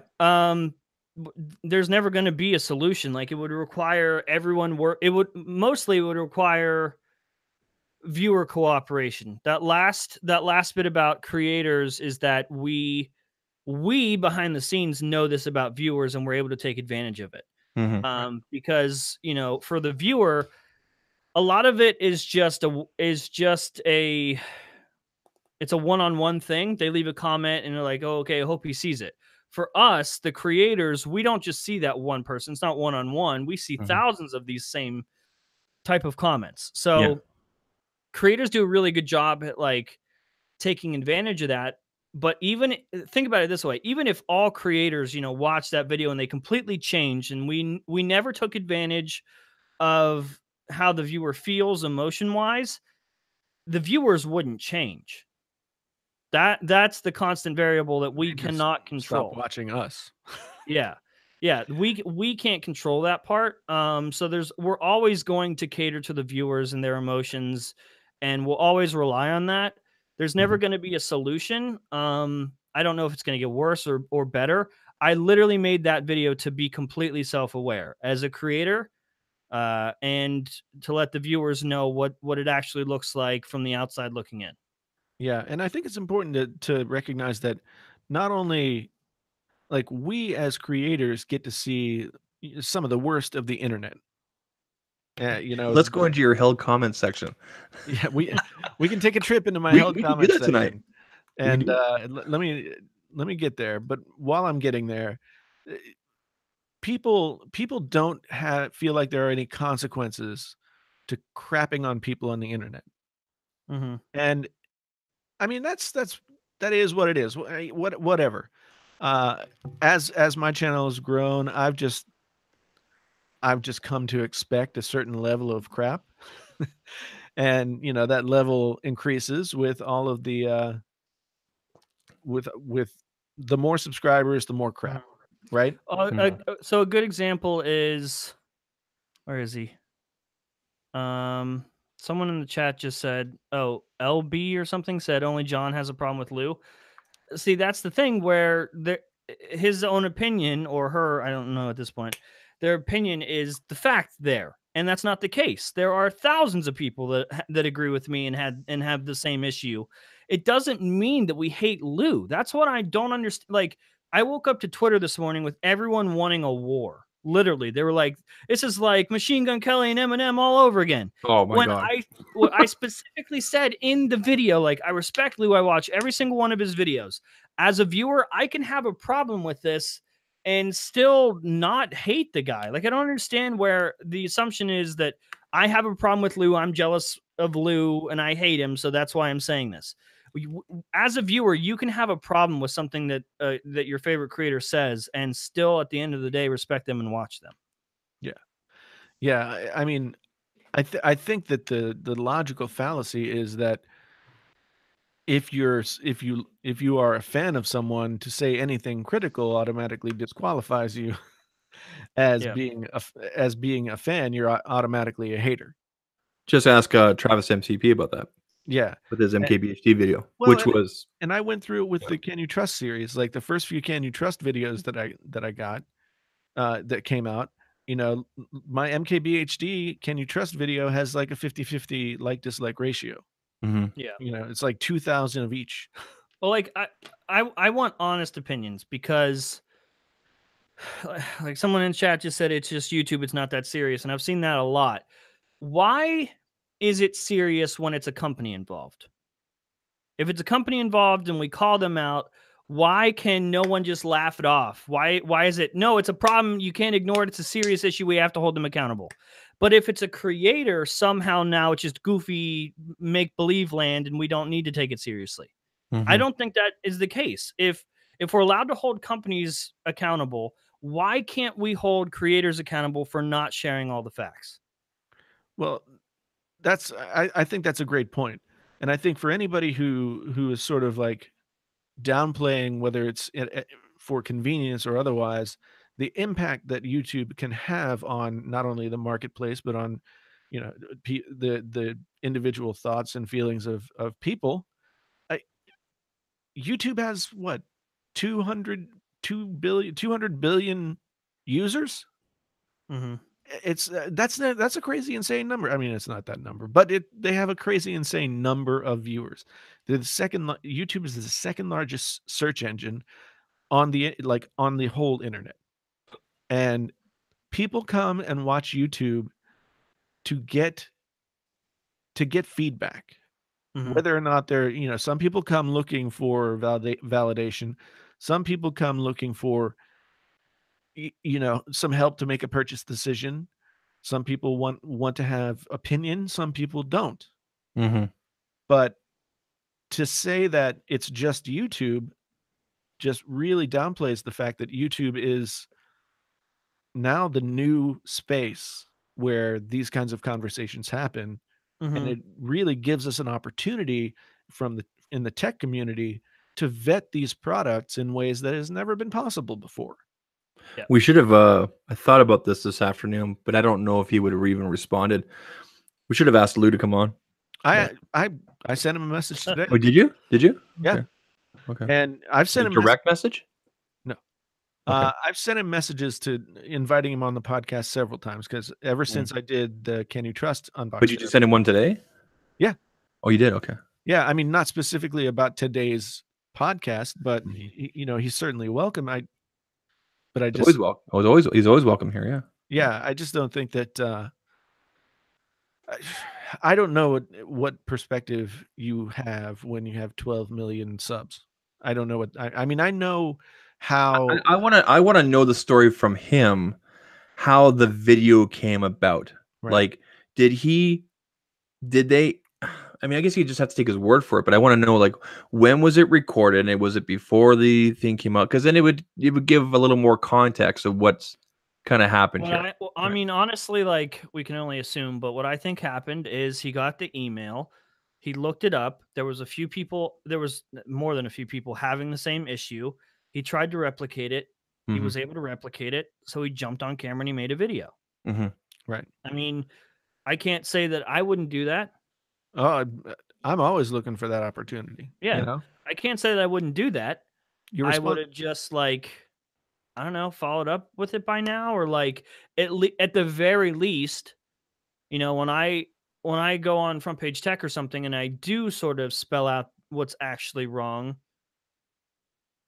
like, acknowledge that in some way. Like, I'm not even asking for him. Like, obviously I have his attention, but I would have almost rather that he completely ignored me entirely than what he did today, which was respond to some random reply in a random thread with Renee Ritchie, instead of actually addressing the 2 points specifically that I called him out on. That was ignored, and it was just kind of like we got nowhere. He gave attention to the situation in front of the audience, let them know that he knew, and still didn't acknowledge the actual issue. And I just don't think it helped anyone get anywhere. Yeah. I saw some people caramelized something or other up here. It was like, he's not coming on here, all this other stuff. I mean, you may look at this channel and be like, oh, this is a small potatoes channel, whatever. We've had people with, plus however many million subscribers. This is a community. It doesn't necessarily matter how many subscribers you have. Subscribers are just a relative number that people. Yeah, if it mattered, Lou wouldn't have been upset with me today. Yeah, I mean, if you want Lou to come on here, then everybody in the chat can just go tweet him. I think if you got 315 tweets all at once, he might pay attention. But I've invited him on the podcast a bunch of times, and he's been busy, et cetera. We haven't been able to work it out. I don't know if he's really interested in doing it. I can't speak for him. He's a workhorse. I know that. Yeah. So he's got a family. I get it. Yeah. Is it clear that, like, I don't hate him? Yeah. Oh, I think it's clear. But the problem is, some people are always going to reduce it down to. But people take an absolute opinion, which is what you and Jason are really good at. Just, this is what we think and this is why and everything, and take that as like a personal shot sometimes. Right. Do you know what I mean? I want to address this right here. Amaterasu Janice, why are you disappointed in me? Like, just put it in the chat so I can respond to that, because they're disappointed with you. Yeah, it's a painfully honest tech. I'm disappointed in you, dude. Should be a comma there, but I'm gonna let you go on it. Someone else, I think it was Willis, one of our regulars, 16234, which I can't remember what the number's for. He's like, why are you defending Lou? And I'm not defending. I just want to know the other side, because like I said at the start there, I thought that John's the front page tech show from last night was very well done, everything like that. I just didn't personally think that the shot at the end was necessary, but I do. Oh, it's so hard to explain. I understand why it was done. Do I at least have your respect in the fact that, like, I wouldn't change it? John, you've always got my respect. You know that. Well, okay, I'm going to be honest. It seems like you had a couple issues with me and you brought it up on the show, so I wanted to make sure that, like, I mean, as long as we're clear and good, was there something that I'm doing that? No. I'm at, so the second question about being hypocritical, again, is just a combination of comments and everything I've seen, and even from certain perspective, it can seem like that. That's why I had to ask you so you could clear it up here. The first part about the shot at Lou, like I said, I didn't think it was completely necessary, but I understand why you did it, because people have to understand that when you're this big, when you're like Lou's size, you are always hunting for that next big thing, right? He can't. I mean, how long ago was Bengate? That was iPhone 6, right? That was what, 4 years ago, 5? And like, right? Maybe I could have worded it differently, but on the show, I specifically said, I think as viewers, we need to be honest with ourselves and identify agendas when they're there. Are we looking at the next iPhone scandal, or are we just looking at someone trying to get their next viral video? I'll say this. Yeah, I'll say this. If anybody watches Lou's video and determines not to get an iPhone off of watching that one video, they deserve to get a shitty phone. You know what I mean? They're not doing their research. Well, here's the thing. I think, again, we're stuck in this place where this is not like a cat fight. Nobody's fighting here. Yeah.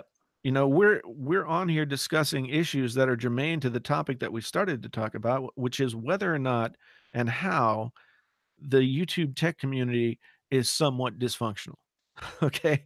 This conversation is part of that overarching thing. Like, you know, I think it's perfectly fine for Zach, in the way that he asked the questions to John, to ask those questions. Now, of course, the comments are going to take them and they're going to inflate them to someplace else, and then it's going to get all confused. And by the time we get back around to the other side of it, it feels like it's something else. Yeah. But the truth of the matter is, I mean, Zach asked the questions respectfully and gave John an opportunity to answer, and that's totally fine. That's totally fine. What people seem to be misunderstanding is that having conversations with people where you have a strong feeling or opinion and they do, and you sort of don't just automatically roll over, is not the way conversation goes. No.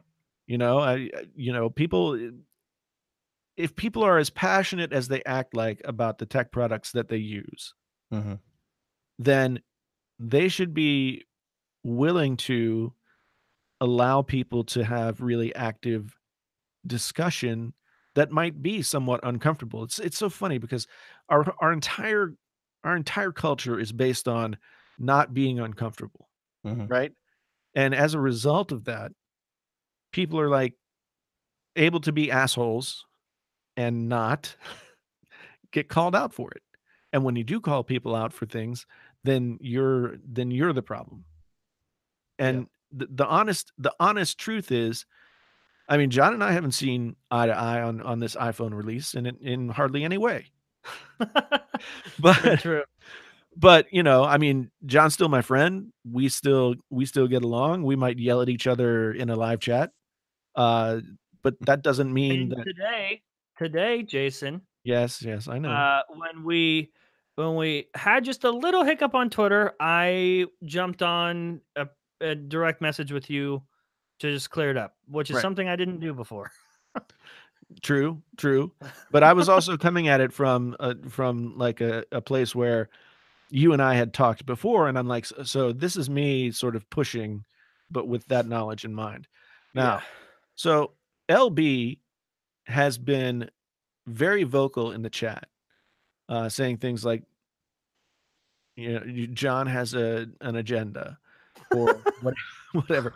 Every single creator on YouTube, every single human being on Earth I'd has be an curious agenda. to know what John's my, only like, agenda is actual to agenda is. entertain you at the end of the day and make you chuckle a Yeah. little bit. And I think you've said that multiple I times. have two agendas. I want to make you laugh, but I also want to be right. Yeah. So and I You said also this want on to get Twitter. more subs and more views and all that kind of stuff. Oh yeah, that too. But yeah, I think that that YouTube money. yeah, I think that I don't know if I know I said it on Twitter, but I don't know if it was like a reply to someone or if it was to everybody.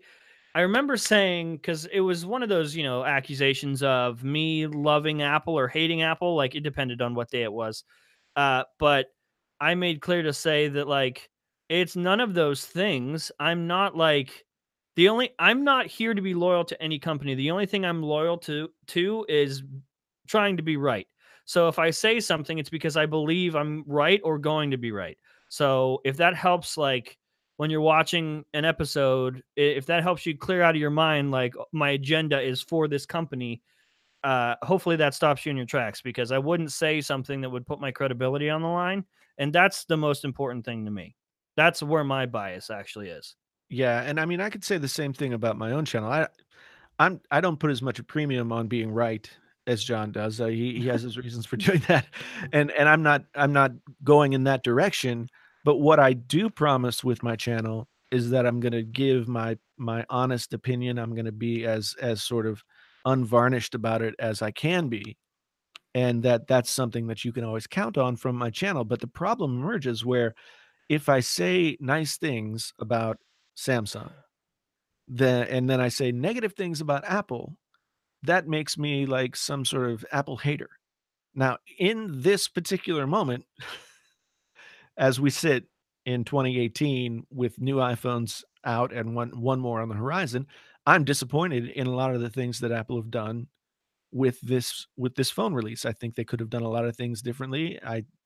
I've made that clear through what someone let me know today, that it's been 9 videos so far where I made myself clear. But it in no way makes me like a Samsung apologist or anything like that. That's my new favorite word that I hate. Apologist? Yeah. Yeah. Defender? Yeah.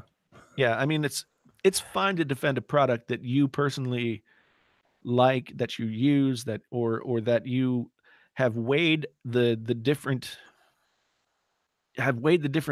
features of that versus other phones or other pieces of technology, and decided that's the right one for you. It's just like, it's so amazing how some people just choose what they want to hear out of the words that you said. Like, everyone hears the same thing, but they all take it differently. And like, I recently had that on one of my videos where I did the unboxing and I showed the blue shift, or somewhat of. Yeah. I thought my phones were fine, and I'm actually having a conversation right now with a guy in the comments. They're saying, "Why are you crapping all over Samsung?" And I replied back. I also mentioned LG's name, and I also said I don't know which panels these are. I'm asking you guys. I'm showing you guys. I'm asking you the question. Right. What do you guys see? Does it look bad to you? Yeah, like with last night's front page tech, I repeated it over and over again. This is what's actually happening. What Lou said is not the case. This is what's actually happening, but I was very clear in saying this is still an issue. It's still not good. It still needs a software update, but you can rest easy knowing it's not a hardware issue. It is either fixed right now or going to be fixed, and it's not a scandal. That's the only things that I wanted to be completely sure that I mentioned. And some people were like, thanks for actually explaining it and getting the info out there. It's funny how some of the top few comments are like, hey, John, thanks for not like doing that usual thing you do where you scream and yell at people. And I didn't go after Lou. And they were like, that was cool of you to just like say you respected him and just point out where you disagree. And then other people saw it as an attack towards Lou, and I was just an Apple apologist. Like, I was ignoring this. They were like, oh, you don't think it's a big issue. You think it's a feature, and you're just apologizing and making excuses for them. When I was not making excuses, I just said, here's what's actually happening. but it's still bad. Well, see, internet comments. I want to say first, Scott Aarons, thank you for the $5 super chat. And there was another super chat up here from Willis who said, I just asked why Zach was defending, never said he was wrong, was trying to understand. Cool. Thank you, Willis, for the clarification and the super chat. Now, internet comments are sort of like the game of telephone. Like in your video, you say something. In real time, yeah. It's awful. In your video, you say something, and a lot of times people hear it through the filter of their bias. And everybody has a bias. Bias is not a bad word. I mean, if you didn't have biases toward one thing or another, you would just, well, you would have no opinions. You would have no, like, anything. So bias is cool. All right. And so when you see these comments where people are taking what you say and then they simplify it down to something that's like third grade level intelligence, like an ultimate statement. yeah. That's the game of telephone that we as creators have to play on the internet. It's like you have to decide, like, which one of these people am I going to respond to? The one who seems to understand but or who seems to like be in the conversation but not quite understanding what I'm saying, or the one who's just got blinders on and is going to say whatever. And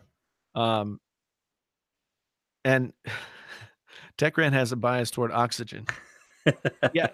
It's true. I mean, I happen to think it's a great gas, and everybody should really get their fair share of it. But it's like I'm looking in my held for review comments. Oh no! The very first comment is, "Are you mad, bitch? Go see the difference between resolution and PPI. You call yourself a tech guy? ? Okay, so that's one of the more tame ones. That's pretty tame. Yeah. But then I've got another person, Bruno Nekic. I don't know. It's probably some Bruno necrophilia. What? It's an Eastern European name that I'm sure I'm mispronouncing. Sorry, Bruno. But more inaccurate information from this channel. The LG did not manufacture the displays for the Max. Samsung made all the XS Max displays. Now, I based my conjecture. If they just had to Google before they were allowed to make a comment. Yeah, I mean, I based my conjecture about whether or not it was possible that I got an LG screen on my XS Max on the research that I did on the internet that said 2 weeks before the phone was released, LG was given the go-ahead as a secondary provider of displays. And I assume that means that some LG displays are out there. Yeah. I can't prove that. We don't know for sure, and I don't think Apple will ever reveal that how many units have this or that. Right. Oh, don't worry. LG will accidentally slip up and say it if. Like, I know last year there was a website you could plug your IMEI in from the Pixel 2 XL and you could figure out the manufacture date. I don't know if we'll ever get that kind of detail, but no, probably not. Yeah. But so those are the kinds of things that I get frustrated in. And then, like, I get another one down here. This is like me without scrolling. Can you trust this fucking guy? No. What are you talking about? There was a video on that. Of course we can trust you. Well, apparently not. You're the wizard. Fucking Apple, my phone is locked and I can't update, purchase anything. Stupid Apple, I want to punch it. I mean, that's almost English. How many do you want to bet most of these comments come from people that don't even own these phones? Yeah, I don't know. It's Manish Kumar says, "Shut the fuck up." At least they got right to it. Yeah, got him. I mean, yes, I appreciate the just straight to the point. Yeah. Anyway, I got another in the chat says I got another death threat letter in the mail last week. I forgot to tell you guys about that. I don't think I've gotten a death threat. I mean, that's 2 now in the last 4 months to my PO box. What are you saying that is hurting that many feelings? Remind me to send you guys a picture of it later on. I took a picture before I was giving it to the police. Yeah. Thanks. I guess I haven't gotten death threat letters because I don't have a PO box that I put that I advertise out. Maybe, I don't know. Yeah. But I mean, I did piss off enough people that they fraudulently. Yes, Steven, only 2. I'm failing as a YouTuber if I'm only getting 2. Yeah. The first time I was shocked, and this time I just kind of laughed. I opened it. I went, "Oh, this thing again." So, yeah. Well, I mean, ultimately, I think when it comes to this tech dumpster fire thing, and this applies to probably anything that has the potential for controversy of any kind. mhm. You know, YouTubers or the creators of whatever, they're trying to invoke a response from their audience. The audience, now this is the interesting thing. This is the new part with the internet. The audience then has a venue to try and do the same thing to the creator or to the other commenters. They or have way whatever. more direct access than what was back in our day. I say back in our day. I feel makes it sound like we're old. But I mean, back in our day, Well, back in the day, if it's back in your Yeah, day, no, then wait, I'm hold on. like back in some other era. back in your day, entirely. Jason, back in your day, because you're older than me, just a few years. But for example, if you didn't like what was being said on TV, you would yell and scream at the TV, Right. and you might write a letter to the studio or something like that. But I think most people wouldn't. Now it's so much easier. You can literally have your phone right there beside you, And just or as you're watching, and write something. don't even have to spell things right or use punctuation. Exactly. Yeah. And I just think that's where the folks who are commenting, they look at people on people on YouTube or anywhere else as avatars. Yeah. Like I'm sure to the majority of people that watch my video that I'm not actually a real person to them. I just see just a beard. That's it. It's my wizardly beardness. John needs more beard. Yeah, I wish I could have. I want like a super sweet gray beard. Do you really? I want to be one of those guys that like all my hair turns completely gray, but I don't have wrinkles yet. So you want to be like Anderson Cooper? Yeah, or like Steve like Martin. Max from Catfish. Oh yeah. Anderson Cooper's a good-looking guy. I'll say it right now. Baby blue eyes. He's a good-looking guy. I love his laugh when he goes off topic. He has sort of a little rodent-like face. Jesus, and it creeps me out. What, Anderson Cooper? Yeah. Start Look at him rodent next face. time. He looks kind of like a rat. I'm just saying. Well, I'm just saying, John, if you want to grow a beard and get some gray hairs in there, just get married and have kids like me and Jason. You'll be good to go. It works every time, 100%. 100%. Look at this season used to be brown. Now I got kids, and then Yeah. Yeah, it doesn't take long. You could keep doing this internet thing, and it would probably have the same dude. A effect. couple more days like this, would be no time. start checking the corners here, dude. I guarantee you probably have 1 or 2. I hope so. No, I just want to inspect and see if I have any gray on my face yet first. That's my first priority. Jason, hear me Yes. out. Okay. If I paid you money, Mhm. Uh-oh. could you like wax your face all in one go so it's like still in the shape of the beard, and then I could have that try to fit it on? Well, that would be very painful. Well, it's in your name, so I know. I'm not trying to actually cause myself physical pain though. But yeah, I see what you're saying, John. I wish I could do it for you, but you're just gonna have to wait that's wait for what? for your own grayness. Oh, so I have to do it myself. Fine, whatever. Yeah. When you grow a beard, John, you also get cool things like this in the mail. You get little beard combs. So Where'd you get that? Like the back of a shoe? What is that? No, it's a cedar wood beard comb. It's got wide. You would have a cedarwood beard comb. It's for because if I don't do this at least once or twice a day, it's like I look like a homeless guy. It's everywhere. yeah, I've got a boar's hair brush that I use for mine. I got that one of those with hairs. That thing will take off the skin, which is the whole point. Right. You people. So Mark Yates in the chat here says, whether it's fair or not, even very small creators like myself and others look to you guys to hold you to a higher standard, whether fair or not. Yeah, I mean, Is that a compliment? I think so. I think it is. I think it is. Mark's a regular. Yeah. Yeah. But yeah, I mean, that's something that I think as creators we have to keep someplace in the back of our mind, is that, like, we have a platform that not everybody has, right? And so there's a certain way that you have to be intentional about the way you approach that platform. If you approach that platform by saying, like, like in John's case, he says, "I don't give a fuck," right? Yeah. And that's a completely that's a completely valid way to approach it. Someone wants us to debate the iPhone 10R. We don't have, but no, No, I don't want to either. We've been over that a bunch of times. we don't have to debate it. What is there to debate that's left? We've already debated it. Now we're waiting for the phone to come out. But the spec. Did I do it right? Did I do God. So yeah, I have completely caved, by the way, and in the worst way. Like, so, I may have like come to terms with losing a couple thousand.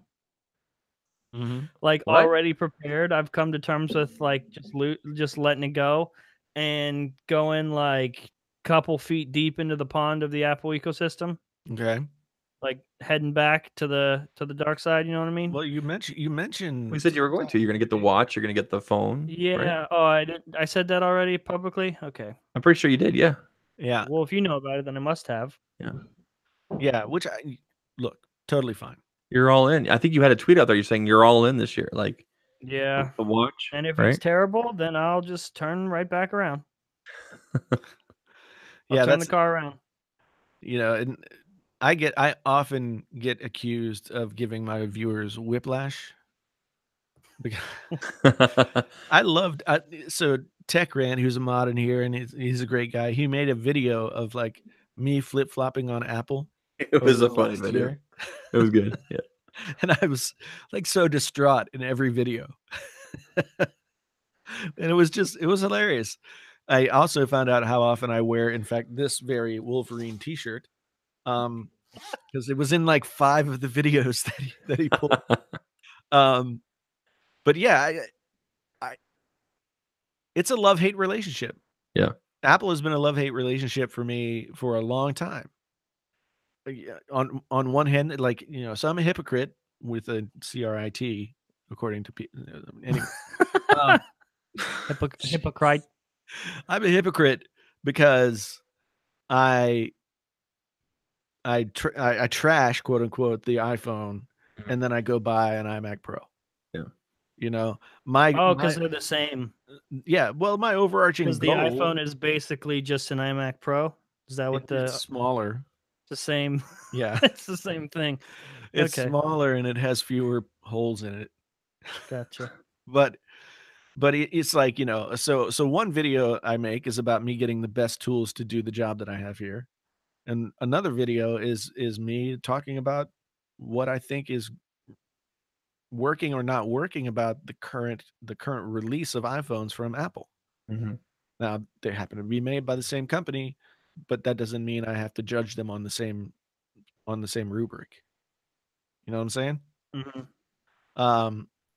There were a lot of people who got mad at me when I released the video that said, "Yeah, I'm not ordering the new iPhone."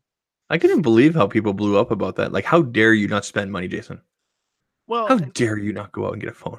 Well, the thing is, like, when I did go out and get the phone, there were just as many people who were like, "You're such a liar." You could see the heads exploding in the comment section. Yeah.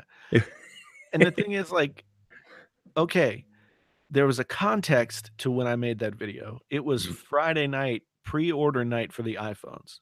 And I made that video saying I wasn't going to order one. Now, I'm not using that as an excuse. That was the context of the video. I did not expect for that video to get like upwards of 1.3 million views. I just figured it was a video of me talking about, my feelings about the iPhone and why I wasn't going to pre-order one. But this is a tech channel where I talk about phones.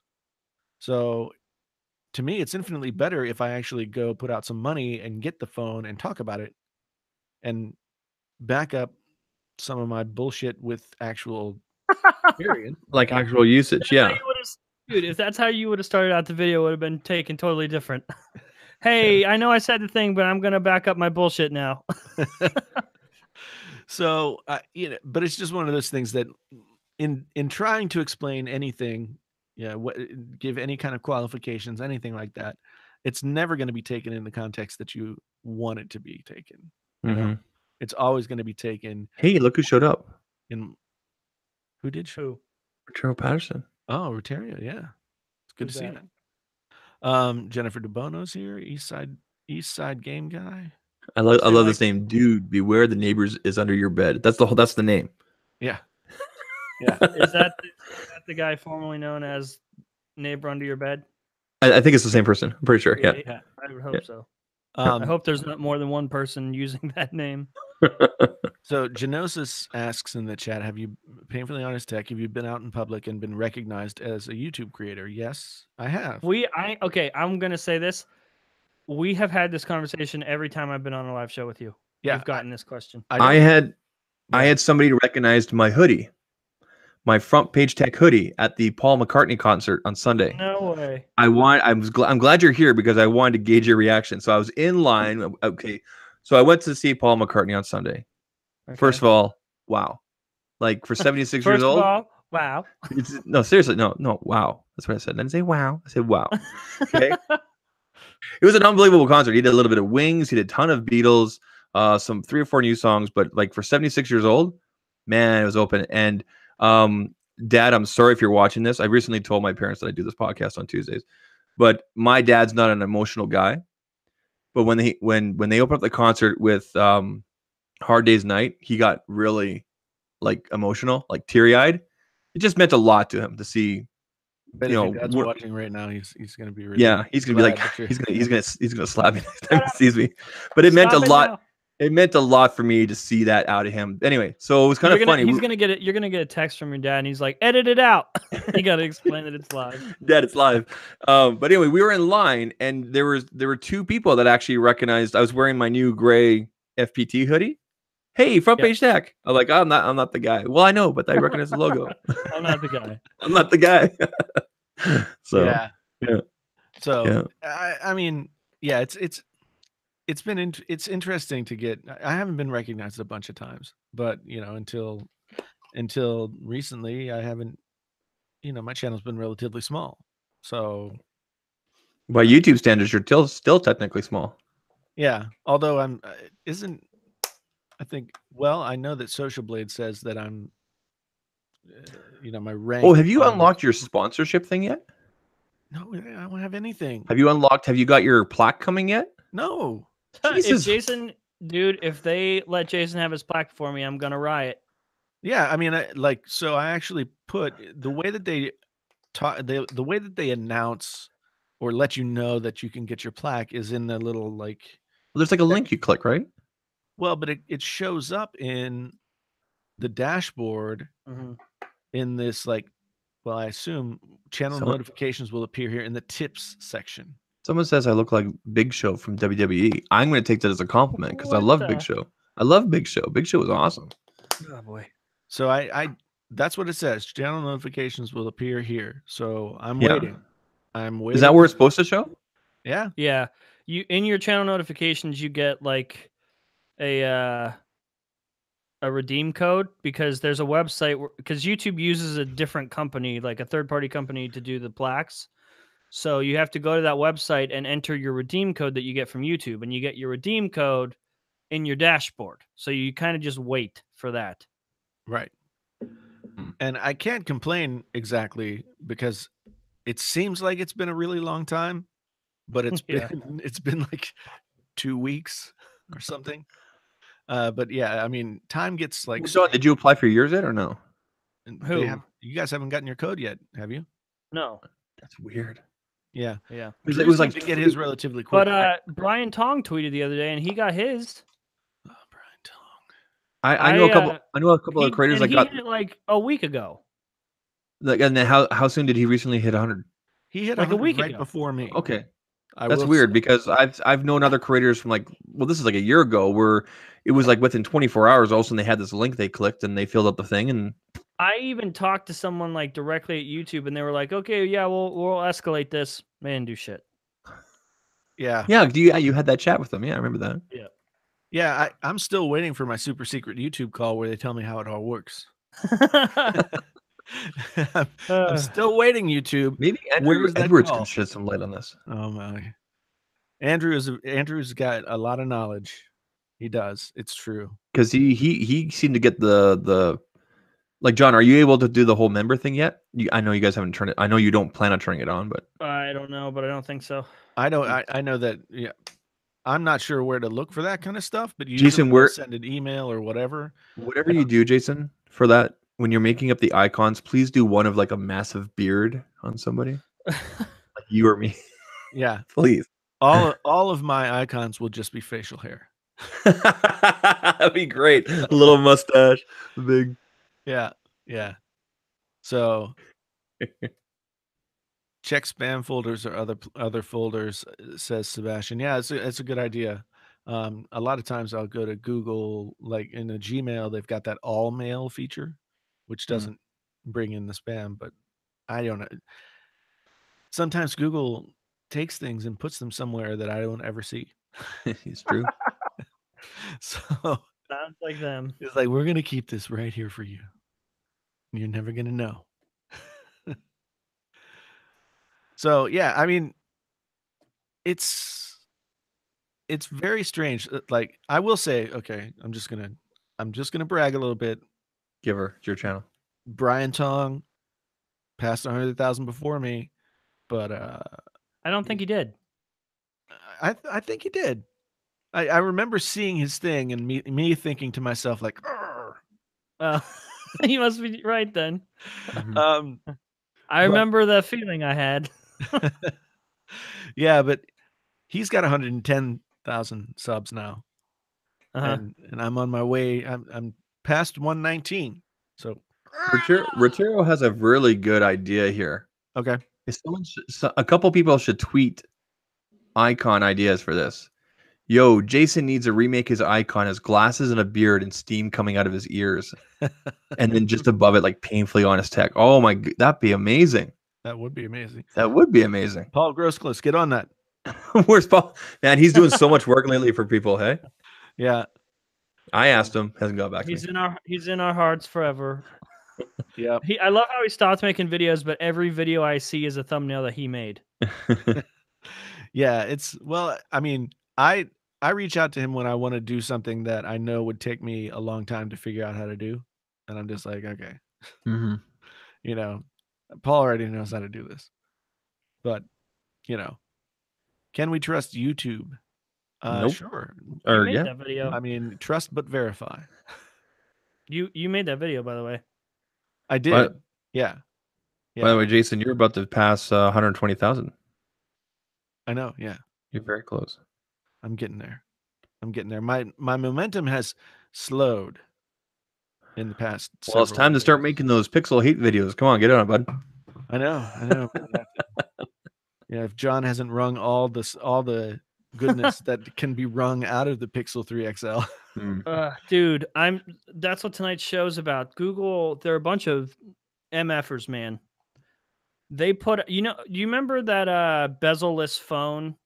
Yeah. Like Pixel teaser Ultra? that they put out? Yeah. And I was like, this is the back of the phone. You remember that? Yeah. Yeah. They put out a Japan teaser ad where they're holding that. You don't hold a phone and look at the back of the phone. Right. They know exactly what they're doing, and I hate them for it. Yeah. And I guess the big question is, like you said, John, it's like, why? Right? I feel like they're giving into the meme.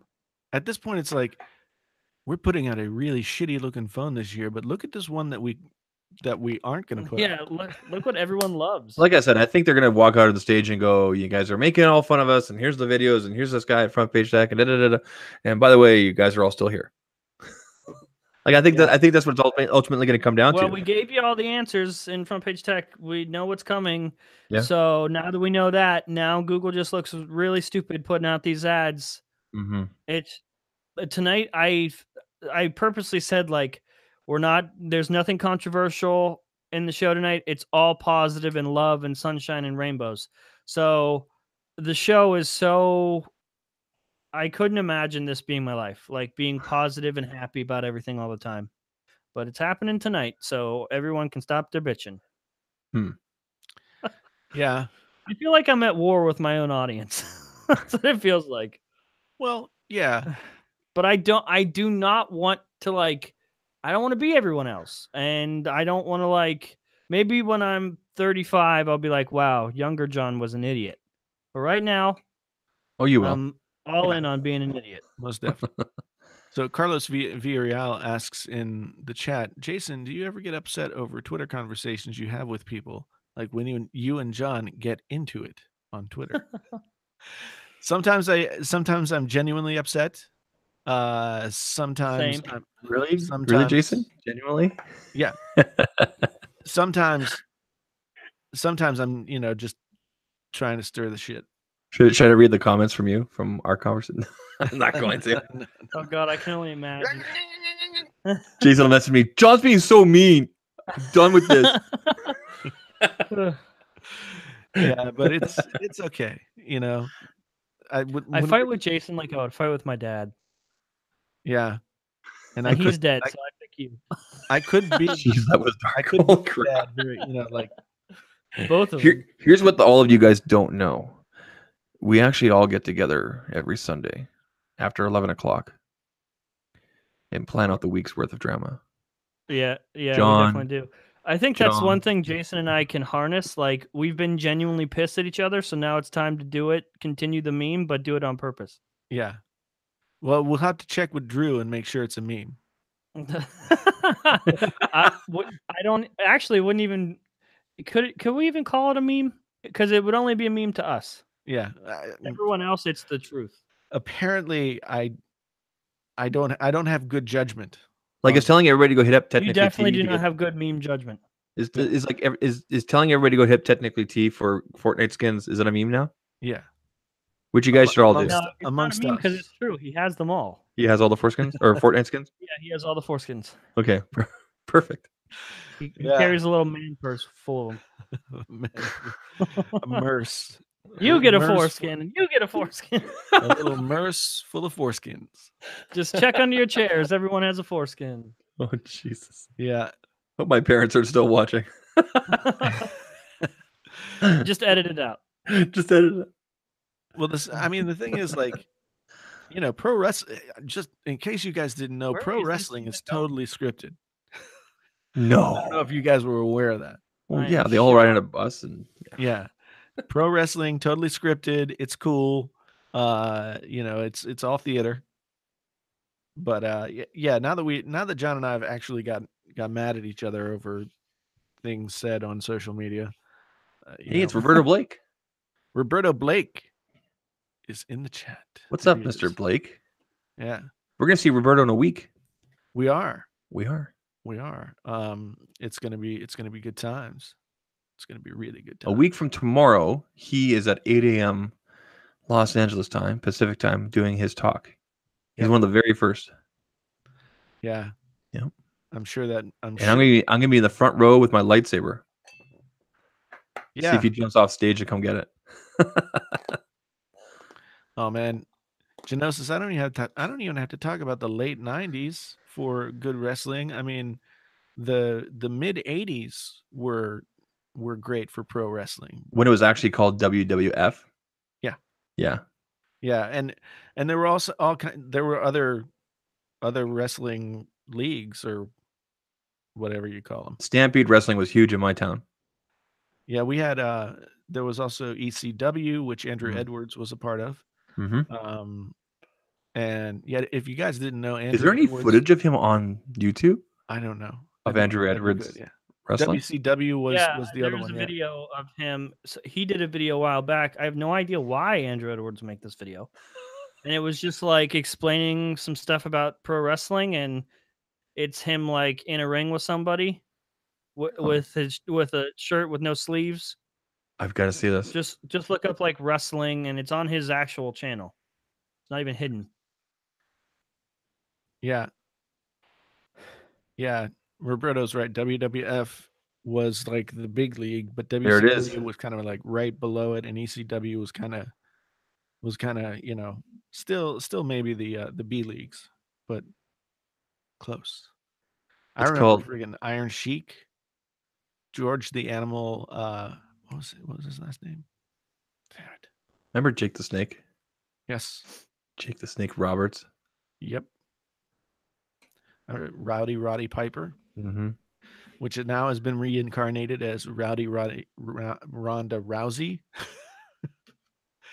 which Well, is isn't that where Viper gets his name from? Is from.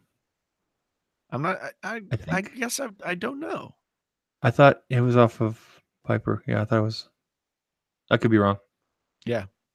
Under the Giant. Yeah, those are the days. Oh, if you guys get a chance, I think it's on Netflix. There's a really good bio on Under the Giant. Really good bio on him. Yeah. Yeah. George the Animal Steel. That's right, Willis. Thank you. That's who I'm thinking about. So those are the days. yeah. Macho Man. Yeah. I'm gonna have to off here in a second and post our stupid show. Well, it was good Okay. having you, John. Yeah, It it was. was nice getting yelled at by Zach. I'll be here again. I hope you don't hate me for asking Don't those hate you. those questions. Oh my I don't god. hate you. Give people what they want.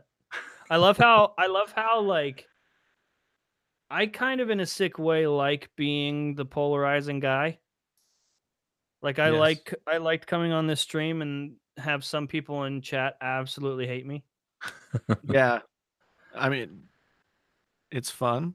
Type It is T fun. in the chat if you want to tickle John. Type T Tickle what? if you want to tickle John. Then we'll know how many people like you. Yeah. But remember, Wait, tickling means they like me? Yeah. See, I'll start T. either that or they're pervs. We got I'm cool with either.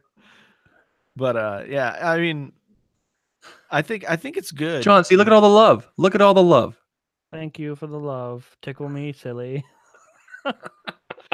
Yeah, it's all interesting because in pro wrestling, you were the heel in this podcast. Oh, John's totally the heel. Yeah, Mhm. yeah, and I'm then the heel in my own life. yeah, I want to be like I am sometimes the heel in my own videos. Apparently, Yeah. I'm still trying to figure out what body part I am. But yeah. yeah. Wow. Anyway, you guys are John, heel. if you've really got to go, Yeah. Gotta go post my stupid thing. ask I don't John have a when he title. decided to go heel versus face. I don't know what that means. You gonna explain it, John? Face is like you're the hero. Heel is you're the bad guy. Okay. Mm. Okay. I have decided heel. Yeah. And Oh, when I decided? Last night. it's funny because you had other videos that seemed to be going in that direction before last night, John. No, it was definitely just last night. I decided that I was going to defend Apple to the death since last night. Genosis wants to know if you'll do a hair tutorial. You, Jason. You. No. Just, I don't know, be nice to your head. I don't know what that means. Wash it. I don't know. I don't wash mine. Well, he asked me for the hair tutorial, didn't he? Yeah, I guess. Okay, guys. All right, I'm good sure. seeing you, man. Are you still gonna stream for like 3 more hours? No, I don't think so. We're trying to be good tonight. We're trying to be good tonight. We'll probably do another 15. That's about it. Yeah. Yeah, we'll take some questions from the chat and then we'll wrap it up. All right, guys. But, well, let me do the outro while you're here so I can thank you for being. Oh yes, we get to do this thing. Yeah. So, John Prosser, thanks so much for jumping in and telling us why you're the heel of all your videos. Oh yeah, no problem. Thanks for having me. Really appreciate you being here.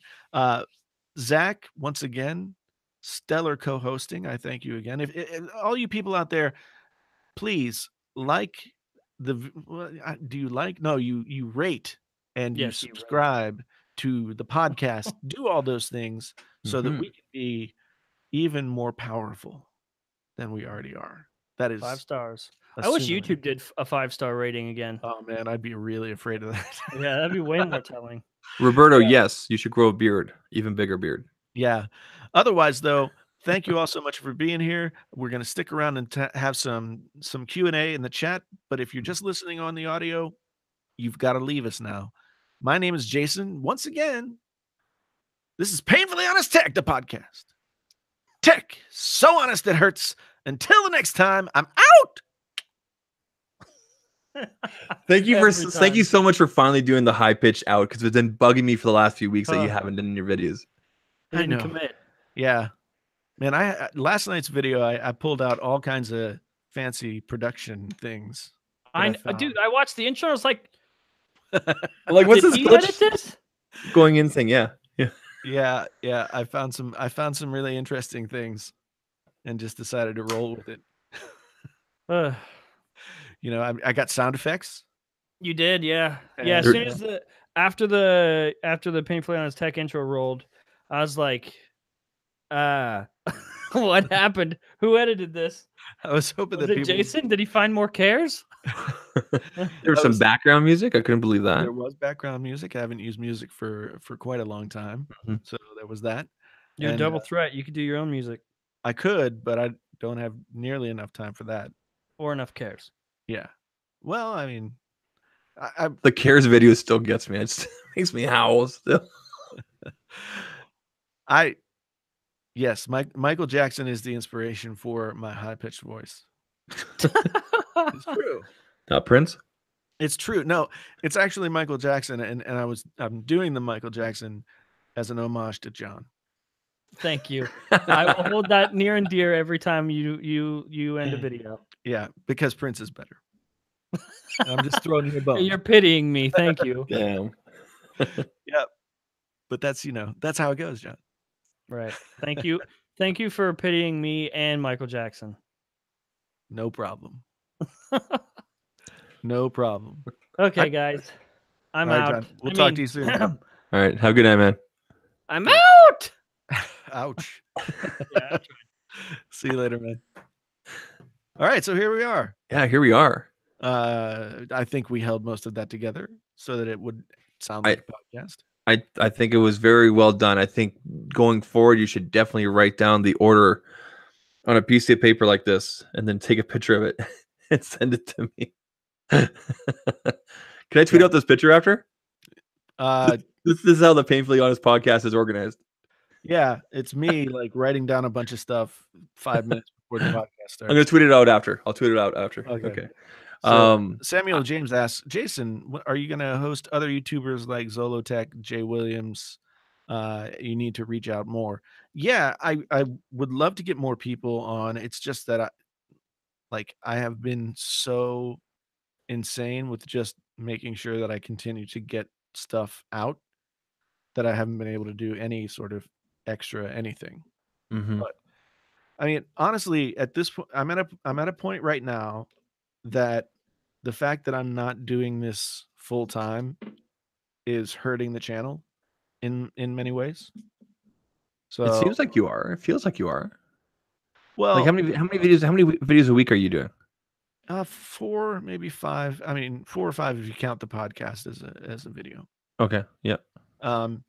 Which is enough, but like there's just more stuff that I could be doing. I could be working on music. I could be like, reaching out to more people to come on the podcast and making connections and all that kind of stuff. But I gotta go to my job and pretend that I'm working.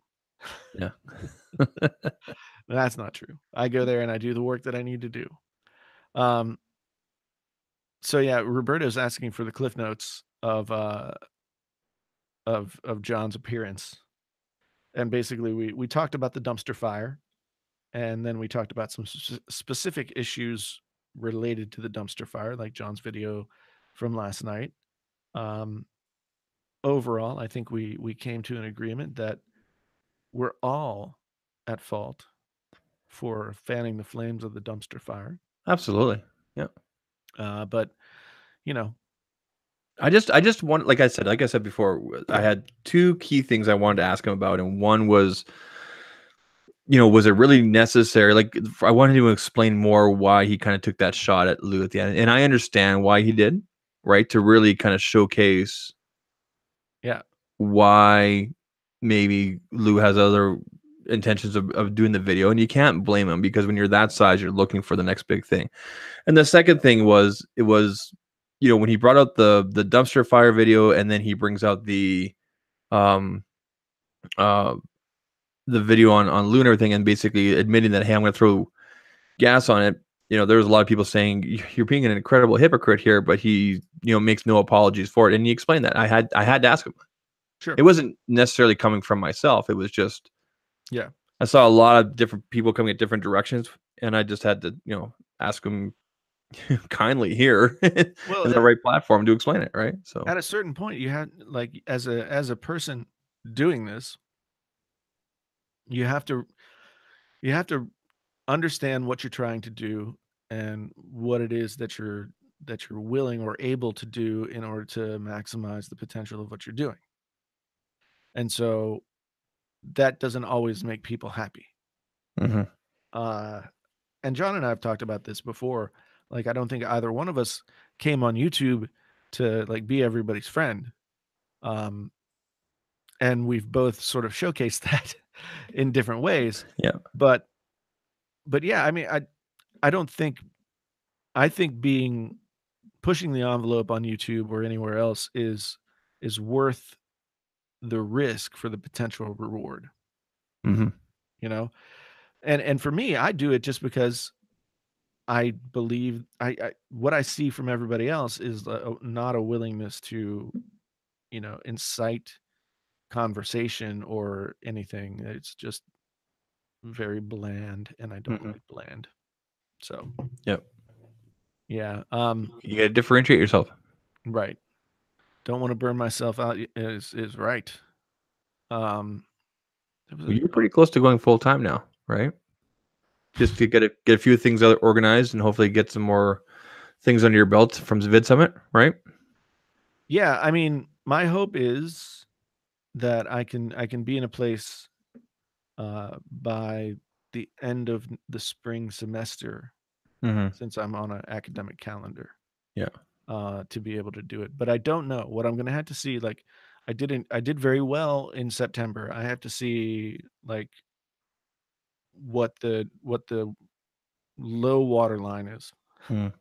So do you have any specific goals going into Vid Summit? Like, I know that we all, you know, you want to see this person, you want to, because there's different talks going on different times in different rooms at the same time. But what are your specific goals going in? Like, what are you hoping to walk away with Vid Summit more of? Like, what? See, that can apply to this channel for you to go full-time YouTube. Right. I tend not to exactly think that way, like, because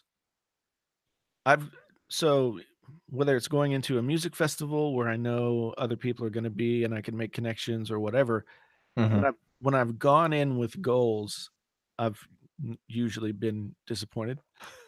Okay. So I'm going to go there and just really kind of try and get the lay of the land, try and you know, start some conversations and get to know some people and see what happens. I'm of course going to be putting myself in position to have those conversations, and you know, maybe Roberto will tell me something.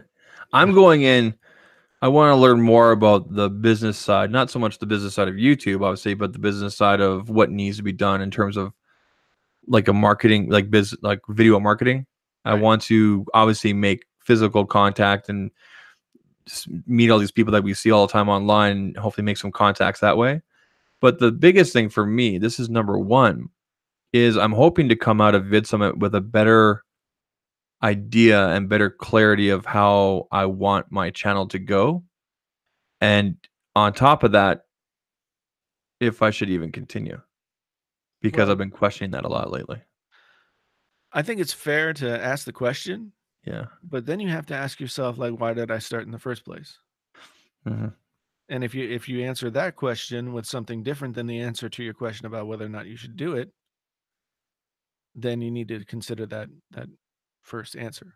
Yeah, and that's why I'm conflicted. That's all. It's just, well, I understand. I mean, it's you and I have talked privately about this kind of stuff. So but I mean, you're at like 2,500 subs.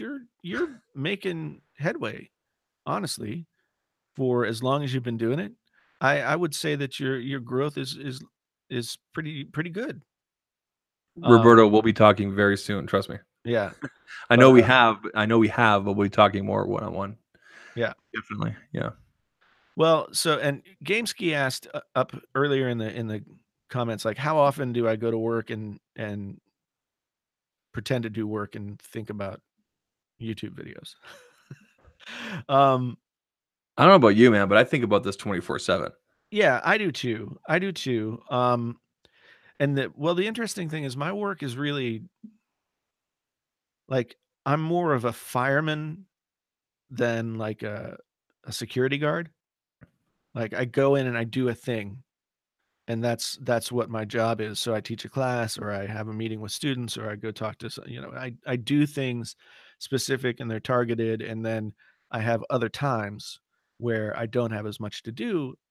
And but yeah, 24/7 I'm thinking about what I'm going to do next, for the next video, for the next, like, I planned out every video that I was going to make this Mhm. week yesterday.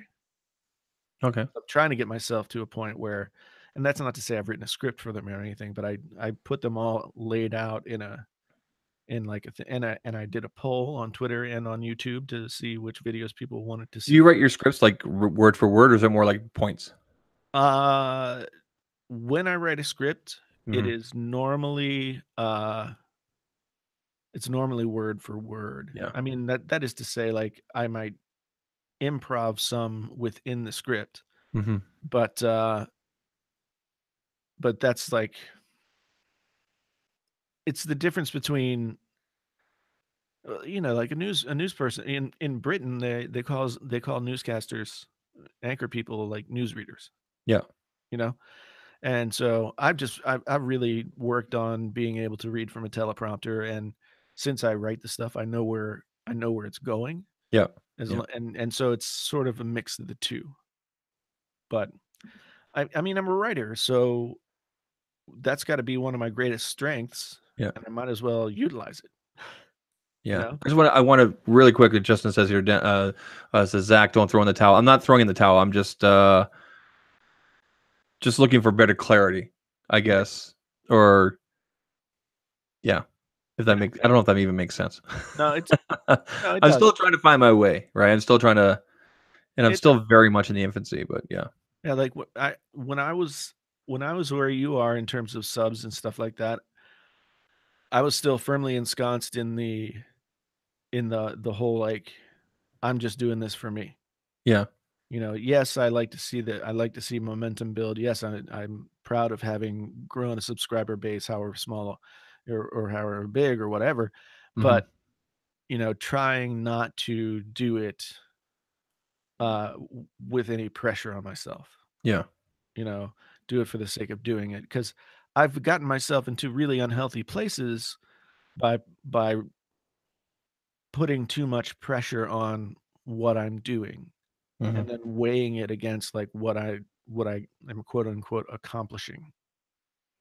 And to me, that I just got to a point in my life where I wanted the work to be the work and to be its Yeah. own reward, and allow it to be that, and whatever else comes next Hmm. uh is something. But I never expected. Hey, good night, Tech Rant. Thank you for being in Yeah. here. Thanks for being here, bud. Appreciate Yeah. it. Um, but I never expected to get where I am right now, and the only reason I didn't expect it is because I wouldn't allow myself to try and think that far. Hmm. But all along I was trying to do the things that would give me the opportunity. I just, you know, once bitten, twice shy. I kind of know that Yeah. hard work is its own reward in its own way, but sometimes it doesn't equal, like, where you've set your goals. Yeah. Um, so I just try and take the goal part out of it, if that makes any sense. No, that makes sense because if you, yeah, it makes sense. Yeah. Yeah. Um, like, I just really, once I quit drinking, I needed positive things to do to occupy my time. And it's funny to think that like, oh, YouTube will be like a positive outlet for me to express some creativity and do the things that I like to do. And now it's like, a flaming dumpster fire. Yeah. So I don't know. Mark Yates said up in the chat a little while ago, like that I'm almost full time, and that's and if you count the hours, I'm putting in at least 40 to 50 hours a week on YouTube. Yeah. And that's all in the hours after, I have a little bit of a flexible schedule at my job, but basically it starts at 4 or 5 in the evening and goes until whenever. Here's a good question. What's the one video you regret posting?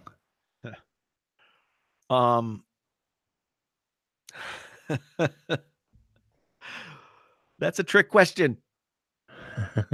No, I mean, I don't regret posting so I think some of the more difficult videos to post were like are the Can You Trust videos.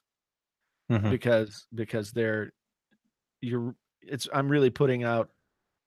I'm putting myself out there in a way that makes me vulnerable. Do you have anything else from the Can You Trust coming up anytime soon? I don't have anything planned right now. I already did Lou, so I can't do him again. You do a revisit? Yeah. I'd like to revisit a couple of people, to tell you the truth. Yeah. I know one. Yeah, I'm sure you do. But yeah, I mean, the Can You Trust thing, those videos were hard because, I mean, for better or worse, it's difficult to like say even well-meaning but painfully honest things about other people. Yeah. And so, Can you trust Super Saf? I think you can. People have asked me to do Super I love Saf. Super Saf. Love Saf. Burger Bacon Fingers says best 2018 phone audio here. Weezer saying so. Expand on headphone pairings that if you like. Okay. Headphones. I mean, the best in the box headphones that come with a phone are the Samsung earbuds, The the AKGs. AKG branded ones. Yeah. They are surprisingly good. So that's what I'm traveling with the Vid Summit. Yeah.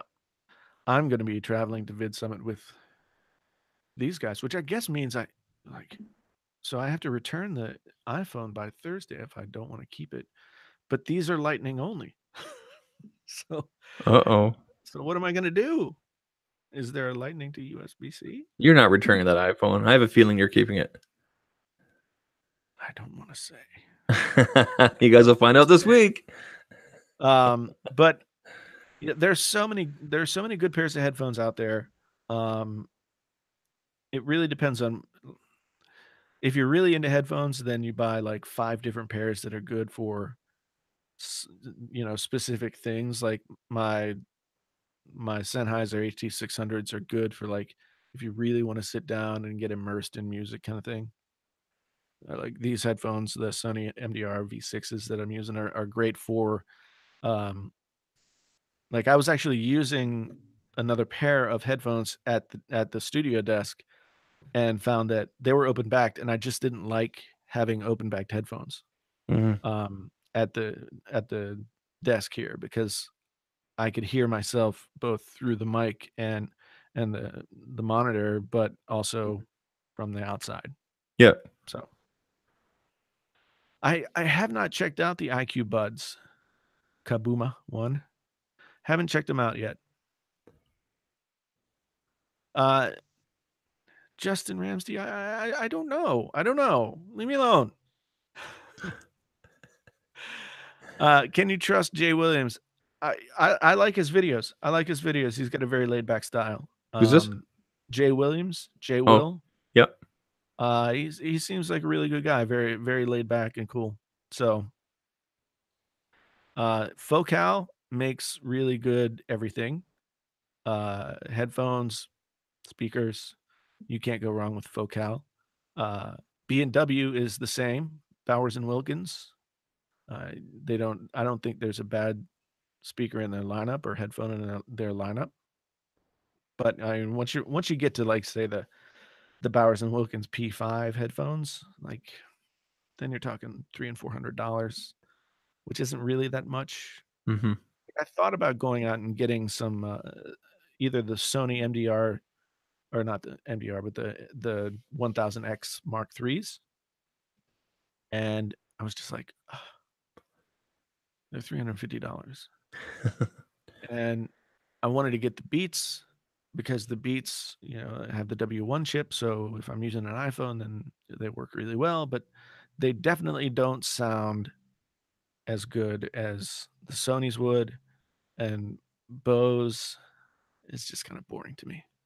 There's a good one. Would you do a Can You Trust on Me? Someone's asking here. I can't even pronounce the name. 2 videos coming from PhD.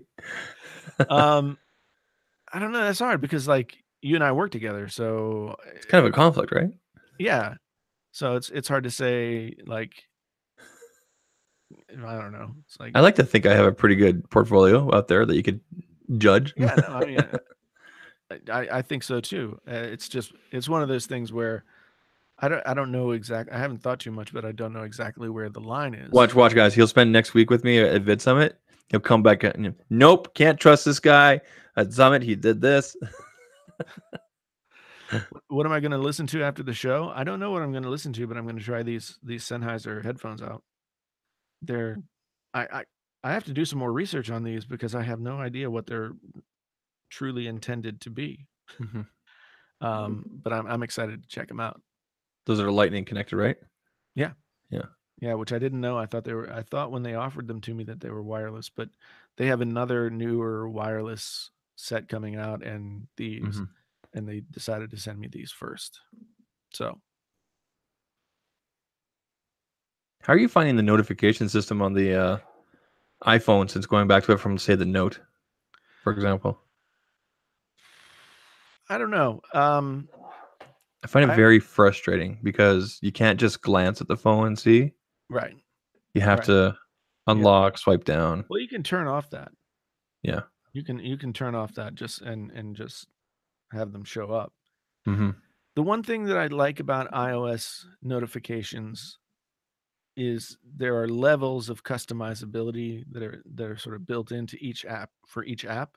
Yeah. You can either see them on the lock screen, or you can see the badge, or you can see, them pop up in front of you. Or you could have all three. Yeah. I typically like to have mine on the lock screen more than in front of my face while I'm using the phone. Yeah. So I tried that as well. Like on my Note, I have well, here it is. I don't know if you guys can see this, but you can see it's got the time, and then I've got all the logos down there. Right. That represent, right? And so now I'm going to wake up, and now I can see, well, you guys can't see because it's too bright, right. But you can see some of the notifications. Okay, so now I'm going to swipe up and unlock because I'm using the facial thing. And now I can swipe down. But even then, from then, I can now see notifications up in the left-hand corner. Right. And then again, if I want to see more details, I can pull down. I can go, okay, don't need to read that one. Don't need to, okay, now I can kind of go into this one. Or you can do a slow pull down. You can go into further. But I've tried all the three different ways, like you said, with the iPhone in my time having it. And it's just one of those things I know it seems so minor, but it's just one of those things that just drives me nuts about iOS. And I wish, they have all this room up there with this whole notch thing and everything. You can't put something there, not even a blinking light. Yeah. To let me know. I think that's a fundamental issue for people who are more used to Android and then coming to iOS. Mm-hmm. Like for me, I could kind of flip that around and say, like, I look at the Note 9, I see those icons. I don't know what half of them represent. Yeah. Half the time they look similar. It's either a text or an email or a comment or something, and then it just gets, and then it can become very overwhelming. Yeah. Like, Android notifications can become very overwhelming. Oh, absolutely. I had to turn off, like for example, Twitter. Right. I had to turn off anytime somebody liked something. Yeah. I had to turn that off. But now I get the notification if someone retweets me or @s me. Yeah. Or if it's somebody I specifically want the notification on, like right away, like for example, you or John or other, I'll have favorite reviews, for example. I have Right. you guys like on instant notification. Right. Like I really care about what you guys are saying. Well, thank you. And I'm stalking you. Of course. Of course. It's a very, But very, maybe very it's just interesting way of stalking. maybe It's like, maybe it's just years of just getting used to kind of like the craziness, I guess if you want to call it, of Android notifications, and I'm just not used to the simplification. Is that a word? Simplification of yeah. Is that a word? Yeah. Okay, you're a teacher. I had to check. Maybe I'm not used to the simplification of what iOS has done. Like it's better now in iOS 12 than what I remember from last year. I'll give them that. And I'm going to mention that in my review. But it's just the one thing that's basically making me go, because I honestly was hoping to hold on to the Max, and I was still planning on getting the 10R. But I'll give you guys a little preview. I'm going to be taking back the Max. But I'm definitely looking forward to getting the 10R. So, yeah. Kabuma One, yes, I'll check those IQ Buds out. I've heard of them, but I haven't gotten a chance to get my hands on them. I also want to check out the Neurophones. I know my friend. What? They're Neurophones, NURA phones, PH. Earphones. Okay. They are like over-the-ear headphones, but they have an earbud kind of. It's almost like an earbud that goes into your ears. And then they have this whole system of software that does like all kinds of testing of your ears, and then you can create your own sound profile. Oh, that's cool. Sort of like a much like what Samsung does on their phones on steroids. And so I'm really interested in those, but they're like $400, and I don't want to buy them myself. I want them to be given to me for free. Completely change of topic. Roberto, I know you're still in the chat, but I bought it and it showed up today. Cool. That is a good book. And I haven't even cracked it yet. It literally showed up just a few hours before. So I'll be bringing this, and hopefully I'll have some time to read it at night, depending on how crazy VidSummit gets. But Primal Branding by Patrick Hanlon. Yep. So very much looking forward to this. It's got big words, like font. The font is big, so I know I could read this right away. I thought you meant like $2 words. No. But it looks to be really good. There's a lot of good praise for it on the back here and everything. So yeah, I listened to the audiobook, and that was good for me, because I often, there are several YouTube podcasts. Like, I will say this: if you are a YouTube creator, any of you guys sitting out there, and if you're not like watching people like Roberto and Nick Nimmin and Tim Schmoyer and Daryl Eves, like, so much great free content out there that can really help you think about your channel, even if it's not totally germane to what you're doing. You have to find a way to apply what they're giving you in a more general sense to what's very specific about your channel. And then there are a couple of podcasts that I listen to too, like the YouTube Creator Sub Podcast, which is sponsored by TubeBuddy, hosted by Dusty Porter. And then I also listen to Tim Schmoyer's podcast a good bit. I need to listen to more of him. Yeah. Tim is like, he's very much like, he's a family oriented guy. And I think, he's got a real good handle on family oriented stuff, but he knows everything there is to know. Nick and Dee's show on the weekend, like Rotero saying here, is awesome on the weekends. Yeah. They go from 7 o'clock in the morning my time, which is like 9 Eastern in the AM, till about 1 o'clock Eastern or so. And it's like in the PM for them in Thailand. They're like 12 hours ahead or something like that. So yeah, they're exactly 12 hours ahead. So like right now it's 10:48 a.m. for them. I feel so bad for them coming over. They're flying in on like Sunday in order to get used to the time change. Yeah. And I know that Nick's talking at one. He has one of the talk sessions there. So right. Stefano, thank you for the super chat. And yes, dumpster fire is exactly correct. Yeah. Somebody. Yes, I am thinking about doing vlogs. Dylan Wheeler. I mean, there are times when I want to talk about things that aren't tech. In fact, there are a lot of times when I want to talk about things that aren't tech. I'm telling you, man, start a channel, Painfully Honest Beards. But yeah, I don't want to. I don't want it to be like a vlog specific channel. Like I'm never going to be the guy who goes out and like takes you to the restaurant where I'm eating and then shows you pictures of my food or whatever. I'm not gonna show you my family or any of that kind of thing. When was the last time you posted on Instagram? Oh, I don't know. Yeah, I know. No food pictures here, folks. No, I mean, Instagram is a really interesting idea for me, but I don't have I don't have enough time to really think about Instagram all that much. Yeah, Roberto, that's what I'm thinking. Like, don't do it on the Painfully Honest Tech channel. You know, and maybe it's that I start a live stream channel, and instead of doing vlogs, I just do random live streams where I get on and talk about whatever's on my mind. I don't know. I can't Can even you find. trust I Matthew can't even Bonus? find your Yeah. Instagram. Painfully Honest Thoughts. Yeah. I mean, there's a lot of stuff. Make a channel and you can do whatever. Yeah, you're right. You're right. Painfully Roberto. Honest Vlogs. But vlogs is such a weird and loaded word, you know? Because vlogs now means something totally different than what it meant when it started to, than when it started to really become a thing. You know, I find the whole idea of vlogging in the way that people vlog now just completely invasive.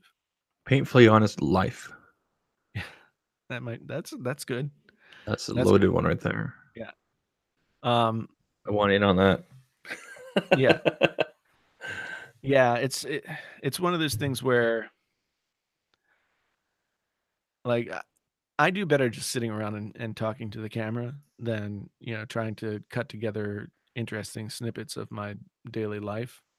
Uh, may, I don't know. Maybe I'd get better at it if I did it. I did some vlogging on this channel years and years ago, and usually it was just like I'd be walking around talking about something, and then it would like get way too deep, and I'd be like in tears walking down the street.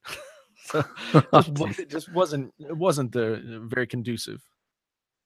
Painfully Honest Rants, that might be good. No. That's like all your videos. Yeah, well, I guess that's true.